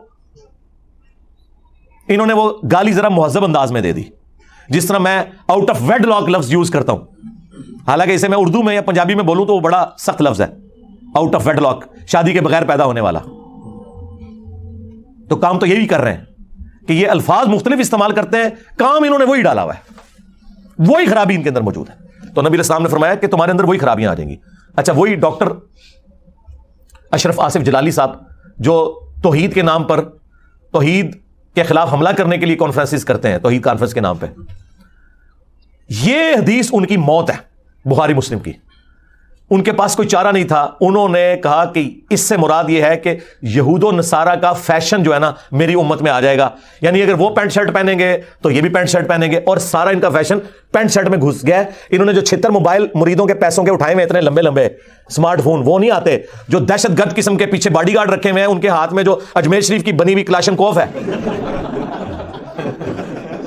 ہاں, اور بغداد شریف کی بنی ہوئی وہ پراڈو جس میں یہ بیٹھے ہوئے ہیں, یا بغداد شریف کے بزرگوں کی بنائی ہوئی, ہاں, وہ بھی تو گوروں کی ہے, وہ نہیں نظر آتی ان کو. کہتے ہیں یہود و نصارہ کا فیشن آ جائے گا. ہم نے اس کے جواب میں کہا تھا نہ, پرانیاں گلاں, پرانے بانے, پرانے بابے لے جاؤ اس کو. اس کا شان نزول, شان ارشاد جامعہ ترمذی میں موجود ہے. ہمارے نبی نے خود ہمیں کلیئر کر دیا کہ میں اپنی امت کو ڈرا رہا ہوں کہ یہود و نصارہ کے فاسد عقائد بھی میری امت میں آئیں گے, تم نے ان سے بچنا ہے. جامعہ ترمذی میں وہ حدیث موجود, مشکات میں بھی موجود. اور سورۃ الاعراف کی آیت نمبر 138 کے کانٹیکسٹ میں مفسرین اس حدیث کو لیتے ہیں کہ غزوہ حنین کے موقع پر نبی علیہ السلام اپنے صحابہ کے ساتھ ایک جگہ سے گزرے. ایک درخت تھا جسے ذات انواد کہا جاتا تھا. وہاں مشرکین عرب اپنا اسلحہ لٹکاتے تھے, ٹچ کرتے تھے, اور ان کا یہ عقیدہ تھا کہ جب ہم تھوڑی دیر کے لیے اپنی تلوار یہاں لٹکا دیں گے نا تو اس کی برکت سے ہمیں جنگ میں فتح ہوگی. تو صحابہ کرام نے, سرکار بریلوی دیوبندی اہل حدیث شیعہ نے نہیں, صحابہ کرام نے حضور کو مشورہ دیا یا رسول اللہ آپ بھی ہمارے لیے ایک درخت مقرر کر دیں, ہم بھی وہاں اسلحہ لٹکا لیا کریں. مجھے بتائیں کیا کوئی صحابی شرک کا مشورہ دے گا؟ نیور. اور یہ جو مشورہ تھا یہ کوئی شرکیہ بھی نہیں تھا, وہ صرف یہ کہہ رہے تھے کہ درخت سے ہم نے برکت حاصل کرنی ہے. انہوں نے درخت کو کوئی سجدہ نہیں کرنا تھا. یہ آپ کو کہتے ہیں نا جی ہم کو سجدہ کر رہے ہیں, جی سجدے کے لیے تو 7 اعضاء کا لگنا ضروری ہے, اور جائلو ماتھا لگنا سجدے کی اصل ہے, اور ٹو باؤ ڈاؤن ہونے سے بھی سجدہ ہو جاتا ہے. بے شرمو. اور صحابہ کرام کی کوئی ایسی نیت نہیں تھی, لیکن نبی اسلام نے اسے بھی شرکی ایکٹیویٹی قرار دے دیا. آپ نے کہا سبحان اللہ, اوے تم نے تو وہی بات کر دی جو صحابہ موسیٰ نے کی تھی. یار یہ صحابہ کرام کی توہین میں نہیں کر رہا. حضرت موسیٰ علیہ السلام کے اگر 70,000 صحابہ مرتد ہوئے ہیں تو کوئی نعوذ باللہ میں نے کوئی ان کی توہین نہیں کی, یا حضور کے یہاں صحابہ نے شرکیہ مشورہ دیا ہے بقول حضور کے, تو میں نے اس میں کوئی صحابہ کی توہین نہیں کی. انسان تھے نا, پیغمبر تو نہیں تھے, غلطی ہو سکتی ہے. اور تم نے تو صحابہ موسیٰ والی بات کر دی کہ جب وہ سمندری جھیل کراس کر کے ایک ایسی قوم سے گزرے, نبی الاسلام نے سورۃ الاعراف کی آیت نمبر 138 تلاوت کی. وہاں انہوں نے چند لوگوں کو بتوں پر اعتکاف کیے ہوئے دھیان رکھے ہوئے بیٹھے دیکھا اور کہا کہ اے موسیٰ ہمارے لیے بھی اللہ کا کوئی بت مقرر کر دیں. اور موسیٰ علیہ السلام جب کوئی طور پہ گئے, انہوں نے پیچھے سے بچڑے کو بت کے طور پہ بنا لیا, بنایا اللہ ہی کا بت تھا انہوں نے. تو موسیٰ علیہ السلام کو غصہ آیا, انہوں نے کہا کہ میں ایسی جاہل قوم سے اللہ کی پناہ میں آتا ہوں. تو حضور نے کہا کہ جس طرح انہوں نے اللہ کا بت مانگا تھا نا, تم بھی وہی کام ڈال رہے ہو. اللہ اکبر. اندازہ کریں, حالانکہ درخت کو کوئی پوجا کرنے کے لیے نہیں مانگا تھا, نہ اس کے سامنے جھکنے کے لیے, صرف اس کے ساتھ ٹاکیاں لٹکانے کے لیے. ہاں پیر شلوار شاہ. ہاں اور یار ضیاء الحق کے مزار کے اوپر بھی لوگوں نے ٹاکیاں باندھی ہوئی ہیں. حضور نے کہا تم نے تو وہی کام ڈال دیا آج.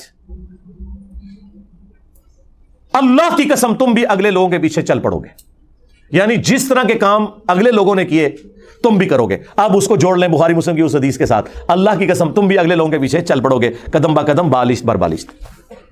اور وہ سارے کام اب اس امت میں بھی ہو رہے ہیں. تو نبی علیہ السلام نے یہ مثال دی ہی شرکی ایکٹیویٹیز کے اوپر تھی. اسی لیے حضور نے اس طرح ڈرایا امت کو, اس طرح ڈرایا. دیکھیں آخری وقت جب کوئی دنیا سے انسان جانے لگتا ہے نا, تو اس کی خواہش ہوتی ہے میں اپنی ساری وصیتیں کر دوں. میں نے اس کے اوپر ریسرچ پیپر نمبر 1 میرا یہی ہے, رسول اللہ کی آخری وصیت ہے. اس میں نے وہ ساری حدیثیں جو قبروں سے متعلق تھی بیان کی. حضور کے لیے سب سے سینسٹیو ایشو ہے ہی توحید تھا, اس لیے آپ نے آخری وقت کے اندر توحید کے اوپر ہی بات کی ہے. بخاری مسلم دونوں میں حدیث ہے. اما عائشہ سلام اللہ علیہا کہتی ہیں کہ نبی علیہ السلام کے آخری دن بیماری کے چل رہے تھے. آپ تکلیف کی وجہ سے بار بار اپنی چادر اپنے چہرے مبارک سے ہٹاتے, پاس ایک پانی کا برتن تھا, اس سے ہاتھ گیلا کر کے بخار کو ٹھنڈا کرنے کی کوشش کرتے, اور بار بار یہ کہتے لعن اللہ الیہود والنصارى اتخذوا قبور انبیائہم مساجدا. اللہ کی لعنت ہو یہود و نصارہ کے اوپر, انہوں نے اپنے نبیوں کی قبروں کو سجدہ گاہ بنا لیا تھا. آخری وقت کیا بات ہو رہی ہے کہ نبیوں کو اللہ کے مقابلے پہ کھڑا نہ کر لیا جائے. اور اما عائشہ کہتی ہیں رسول اللہ ہمیں ڈرا رہے تھے, اور اگر یہ خدشہ نہ ہوتا کہ لوگ رسول اللہ کی قبر پہ سجدے شروع کر دیں گے تو میں حضور کی بیوی ان کی قبر مبارک کو لوگوں کی زیارت کے لیے اوپن چھوڑ دیتی, یعنی حجرے کی دیوار گرا دی جاتی, جو چاہے جس وقت چاہے قبر رسول پہ حاضر ہو. حجرے کی دیوار نہیں اما عائشہ نے گرائی, آج تک نہیں گری اللہ کے فضل سے. آج بھی وہ خیر اب تو بہت پیچھے جا چکی ہے, اب جالیاں اس کے آگے. اما عائشہ کو تو کسی نے نہیں کہا کہ حضور نے کہا تھا مجھے تو تم سے شرک کا خدشہ ہی نہیں ہے, تو آپ آخری وقت میں اس کو شرک سے کیوں ریلیٹ کر رہی ہیں؟ اس زمانے میں کہانیاں نہیں ہوتی تھی. وہ آپ میری ویڈیو دیکھیں, مجھے تم سے شرک کا خوف نہیں. وہ حضور نے اسپیسیفکلی صحابہ کرام کے بارے میں کہا تھا, اور صحابہ کے پیٹرن پہ صرف ایک جماعت قیامت تک شرک سے محفوظ رہے گی, یہ میں مانتا ہوں. ایک جماعت, جس طرح کہ بنی اسرائیل پوری کی پوری گمراہ ہو گئی, یہ امت پوری گمراہ نہیں ہوگی. اس لیے حضور نے کہا تھا مجھے اپنی امت سے شرک کا خوف نہیں کہ یہ ساری مشرک ہو جائے. باقی وہ ویڈیو آپ دیکھ لیں. حضور تو صحیح بخاری میں حضرت عمر کہتے ہیں میں نے ممبر پہ حضور سے خود سنا ہے کہ دیکھنا میری شان کو اس طرح بلند نہ کرنا جس طرح نصارہ نے اپنے پیغمبر کو بڑھا دیا تھا, عیسیٰ ابن مریم کو. میں اللہ کا بندہ اور اس کا رسول ہوں, مجھے اللہ کا بندہ اور اس کا رسول ہی کہنا. اور پھر ایک اور حدیث بخاری مسلم دونوں میں, حضور کے بیماری کے دن آخری چل رہے ہیں, حضور کی 3 بیویاں حضور کے پاس بیٹھی ہوئی ہیں. ظاہر ہے سب سے ایک کلوز رشتہ اس حوالے سے, اور پھر یہ بھی آزمائش کہ وہ حضور کی وفات کے بعد کوئی اور خامن بھی چوز نہیں کر سکتی. یہ کتنی بڑی آزمائش ہے. مرتبہ امہات المومنین کو ویسے نہیں مل گیا. آپ سیدہ عائشہ کی تکلیف کا اندازہ کر سکتے ہیں کہ ایک 18 سال کی بچی جس نے حضور کے بعد 47 سال زندہ رہنا ہے, اس کو اللہ نے ایک بچہ بھی نہیں دیا کہ اس کے سارے زندگی گزار لے. اکیلا وہ 47 سال کا سفر انہوں نے اس حجرے میں کیا ہے. اس تکلیف کا کوئی اندازہ لگا سکتا ہے؟ اہم ہی نہیں اتنا بڑا مرتبہ. عمار بن یاسر جو ہے وہ کوفے کے ممبر پہ کہہ رہے کہ لوگوں عائشہ دنیا اور آخرت میں تمہارے نبی کی بیوی ہے. مرتبہ نہیں کم ہو سکتا, اگرچہ انہوں نے خلیفہ وقت کے خلاف خروج کیا, مرتبہ نہیں کم ہوا, لیکن اللہ تمہیں آزما رہا ہے کہ عائشہ کی اطاعت کرتے ہو یا اللہ کی اطاعت کرتے ہو حضرت علی کا ساتھ دے کر، کیونکہ وہ اولی الامر منکم وہ ہیں. لیکن عمار بن یاسر نے اما عائشہ کا مرتبہ نہیں کام کیا کہ ان کی اس غلطی سے ان کی زندگی کو زیرو سے ملٹیپلائی کر دیں. کہا دنیا اور آخرت میں تمہارے نبی کی زوجہ ہیں. یہ ایک آزمائش ہے کہ تم نے اللہ کی اطاعت کرنی ہے یا عائشہ کی اطاعت کرنی ہے. اس لیے میں کہتا ہوں میں عمار بن یاسر والا شیعہ ہوں، میں رافضی والا شیعہ نہیں ہوں. مرتبہ کم نہیں ہوگا، ہاں اختلاف رائے اپنی جگہ رہے گا. تو اما عائشہ اس حجرے میں رہی 47 سال تک.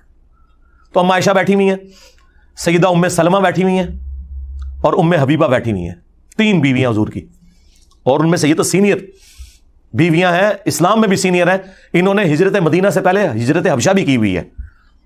تو وہ ہجرت حبشہ کا ذکر کرتے ہوئے کہتی ہیں ام حبیبہ اور ام سلمہ کہ یاد ہے کہ جب ہم وہاں سے گزرے تھے ہم نے ایک ماریا نام کا گرجا دیکھا تھا جس میں کچھ قبریں بھی تھیں اور تصویریں بھی لٹکی ہوئی تھی. حضور نے بس یہ بات سنی، آپ تکلیف کے عالم میں اٹھ کے بیٹھ گئے. توحید is the most sensitive issue in the sight of Allah and his beloved prophet صلی اللہ علیہ وآلہ وسلم. کہا یہ تو ان میں خرابی تھی، جب ان کا کوئی نیک بندہ یا پیغمبر فوت ہو جاتا تھا اس کی قبر کے اوپر سجدے شروع کر دیتے تھے، تصویریں لٹکا لیتے تھے. قیامت کے دن یہ بدترین مخلوق بنا کر اٹھائے جائیں گے. اللہ اکبر. اور حضور نے پہلے ہی ڈرا دیا کہ یہ کام تم نے نہیں کرنا. اور مسلم شریف میں حدیث ہے، جندب رضی اللہ تعالیٰ کہتے ہیں حضور نے اپنی وفات سے 5 دن پہلے یہ بات کہی اور میں نے خود سنی کہ دیکھنا اگلے لوگوں میں جب ان کا کوئی پیغمبر یا نیک آدمی فوت ہو جاتا تھا وہ اس کی قبر پہ سجدے شروع کر دیتے تھے. تم نے یہ کام نہیں کرنا میرے ساتھ. میں کہتا ہوں کس لیول پہ اتر کے آپ کے پیغمبر نے آپ کو سمجھایا ہے. حریص علیکم بالمؤمنین رؤوف الرحیم. یار کون ہوگا جو اتنا آپ کی آخرت کے ساتھ محبت کرے گا بجز ہمارے پروفٹ کے صلی اللہ علیہ وآلہ وسلم. مسند احمد کی حدیث ہے، نبی علیہ السلام نے فرمایا اللہم لا تجعل قبری وثنا یعبد. اے اللہ میری قبر کو وہ بت نہ بنا دینا کہ لوگ اس کی پرستش شروع کرتے ہیں. اپنی قبر کو بت کہہ دیا. وہ قبر جو ہمیں ہمارے ماں باپ اولاد سب لوگوں سے بڑھ کر عزیز ہے، جس قبر کی حاضری اس پلانٹ ارتھ کی سب سے بڑی نفلی عبادت ہے، اس قبر کو بھی کہہ دیا کہ یہ بت ہوگا اگر اللہ کے مقابلے پر اس پہ بھی سجدے شروع ہو جائیں گے. اور تواڈے بابے نے مزار تے شاہی کوئی نہیں، لے جاؤ تم بابے اپنے. جس قبر کی عظمت تھی اس کا سٹیٹس کلیئر کر دیا ہے اللہ میری قبر کو بت نہ بننے دینا کہ لوگ پوجا کریں. نبی کا تو کوئی قصور نہیں، لیکن حضور خود اپنی قبر کے بارے میں کہہ رہے ہیں کہ اسے بت نہ بنانا. ابو داؤد میں حدیث ہے میری قبر پہ میلہ نہ لگانا. تم دنیا کے کسی بھی حصے میں درود پڑھو گے اللہ تمہارا درود مجھ تک پہنچا دے گا. اللہم صلی علی محمد وعلی آل محمد. درود کے لیے بھی میلہ نہیں لگانا، تمہارا درود میرے تک پہنچ جائے گا. سلام عرض کرو نکل جاؤ آگے، میلہ نہ لگانا. وہ 4 کتابوں میں الموطا امام مالک میں، فضل الصلاۃ علی النبی میں، المصنف ابن ابی شیبہ اور سنن کبری البیہقی میں کہ عبداللہ بن عمر جب بھی مدینہ شریف سے نکلتے سفر کے لیے یا واپس آتے ان کی روٹین تھی کہ مسجد نبوی میں 2 نفل پڑھتے، قبر رسول پر آ کر عرض کرتے السلام علیک یا رسول اللہ. پھر حضرت ابو بکر کی قبر پر السلام علیک یا ابا بکر، اور پھر حضرت عمر کی قبر پہ السلام علیک یا عمر. ایک روایت میں یا ابتا، اے میرے باپ آپ پر سلام ہو. وہ اپنی جگہ ٹھیک ہے، اس قبر جیسا تو ہے ہی کوئی نہیں. اس کی بنیاد پہ آپ نے اپنے بزرگ بابوں کے جو مزار کلیم کیے میں نا یہ سب فراڈ ہے. باقی مزارات گنبد خضرا یہ ایک الگ سے ایک سینسٹیو ٹاپک ہے، اس پہ میری الگ سے ویڈیوز ریکارڈ ہیں، وہ پھر مجھے 2 گھنٹے اور لگ جائیں گے. اس کے لیے آپ میری ویڈیوز دیکھیں. میں نے ایک مقدمہ جو ہے وہ توحید کے حوالے سے کلیئر کیا. میرے بھائیو یہ آج جتنی بھی گفتگو میں نے کی اس کے پیچھے یہ بھی انٹینشن تھی کہ یہ جو آئے دن میرے حوالے سے چیزیں اٹھاتے رہتے ہیں تو یہ نیا ایک مارکیٹ میں تازہ ایک اعتراض آیا تھا کہ یہ کہتا ہے کہ اللہ کے مقابلے پر انبیاء شے کوئی نہیں. تو کیا کسی مسلمان کا عقیدہ ہے کہ اللہ کے مقابلے پہ انبیاء کوئی شے ہیں؟ اگر ایسا ہے تو پھر وہ تو کرسچن ہے. یہ تو کرسچنز کا عقیدہ ہے کہ پیرلل میں 3 گاڈ ہیں، اللہ، جیسس کرائسٹ اور ہولی گوسٹ حضرت جبرائیل علیہ السلام. کہتے ہیں مجھے یہود و نصارہ کے ایجنٹ ہو، خود ہو ایجنٹ ان کے، کہ تم یہ عقیدہ رکھتے ہو کہ پیغمبر اللہ کے مقابلے پہ کوئی شے ہیں. پھر یہ ٹھنڈے ہو جاتے ہیں، کہتے ہیں نہیں وہ علی بھائی مسئلہ یہ نہیں ہے. وہ ہم یہ کہتے ہیں کہ پیغمبر تو اللہ کے مقابلے پہ ہے ہی نہیں ہے، خود نہ آپ کھڑا کریں. وہ تو میں نے آپ کو قرآن سے آیات بتا دی کہ اللہ تعالیٰ نے خود انہیں کھڑا کیا ہے مقابلے پہ، اس لیے کہ لوگوں نے کھڑا کیا ہوا تھا. پھر اللہ نے مقابلے پہ کھڑا کر کے اپنا سٹیٹس واضح کیا کہ یہ اللہ ہے اور یہ اس کے پیغمبر ہے. ہاں قل فمن یملک من اللہ شیئا، اے نبی ان سے فرماؤ بھلا اللہ کا کوئی کیا بگاڑ لے گا کہ اگر اللہ ارادہ کرے عیسیٰ کو، اس کی ماں کو اور جتنے بھی زمین پہ ہیں سب کو ہلاک کر دے. یہ اللہ نے خود سے کیوں مقابلے پہ کھڑا کیا؟ تاکہ آپ کا دماغ کھولے، کیونکہ سٹارٹ اس آیت کا ان الفاظ سے ہوا ہے، لقد کفر الذین قالوا ان اللہ هو المسیح ابن مریم، بے شک وہ لوگ کھلا کفر کر رہے ہیں جو کہہ رہے ہیں کہ عیسیٰ ابن مریم ہی اللہ ہے، یا آج کی زبان میں جو یہ کہہ رہے ہیں کہ انبیاء اور بابے بھی اللہ کے مقابلے میں بڑی شے ہیں، کفر کر رہے ہیں۔ قل فمن یملک من اللہ شیئا، بابے تے شیء کوئی نہیں، شیئا، اے نبی تم فرماؤ کہ اللہ کا کوئی کیا بگاڑ لے گا اگر اللہ ارادہ کرے عیسیٰ، ان کی ماں اور سب لوگوں کو ہلاک کر دے۔ اس سے بڑھ کر تو کوئی، وہ جو پھر ڈاکٹر صاحب والی بات ہے، اس سے بڑھ کر ننگی توحید بیان ہی نہیں ہو سکتی۔ یہ ننگا وہ والا ننگا ہے، تلوار کو ننگا کرنا سمجھانے کے لیے۔ اللہ کے فضل سے بڑے عرصے سے یہ میرے دماغ میں تھا کہ میں آپ کو یہ ان الفاظ کے ساتھ بھی ذرا کلیئر کر دوں جو یہ ٹرمز یوز کرتے ہیں، شیطانی توحید اور رحمانی توحید۔ میرا خیال ہے میں نے آلموسٹ 1.5 گھنٹے کے اندر اتنا کچھ آپ کو دے دیا ہے۔ ویسے تو میں الحمدللہ فی البدی 1.5-2 گھنٹے اور بول سکتا ہوں صرف اس بات پہ، لیکن وہ پھر ویڈیو لمبی ہو جائے گی۔ میرا خیال ہے اتنی ویڈیو کافی ہے ان لوگوں کے لیے جو حق کا راستہ اختیار کرنا چاہیں اور پیغمبروں کی توحید جو کہ رحمانی توحید ہے اسے اڈاپٹ کرنا چاہیں، اور بابوں کی بتائی ہوئی جعلی توحید جو کہ شیطانی توحید ہے اس سے جان چھڑانا چاہیں، اور اپنی نسبت کو اس شخص کے ساتھ مضبوط کرنا چاہیں جس کی قبر مدینے میں ہے۔ صلو علی محمد وعلی آل محمد، اللہم صلی علی محمد وعلی آل محمد واصحاب محمد وازواج محمد وامت محمد اجمعین الی یوم الدین، آمین۔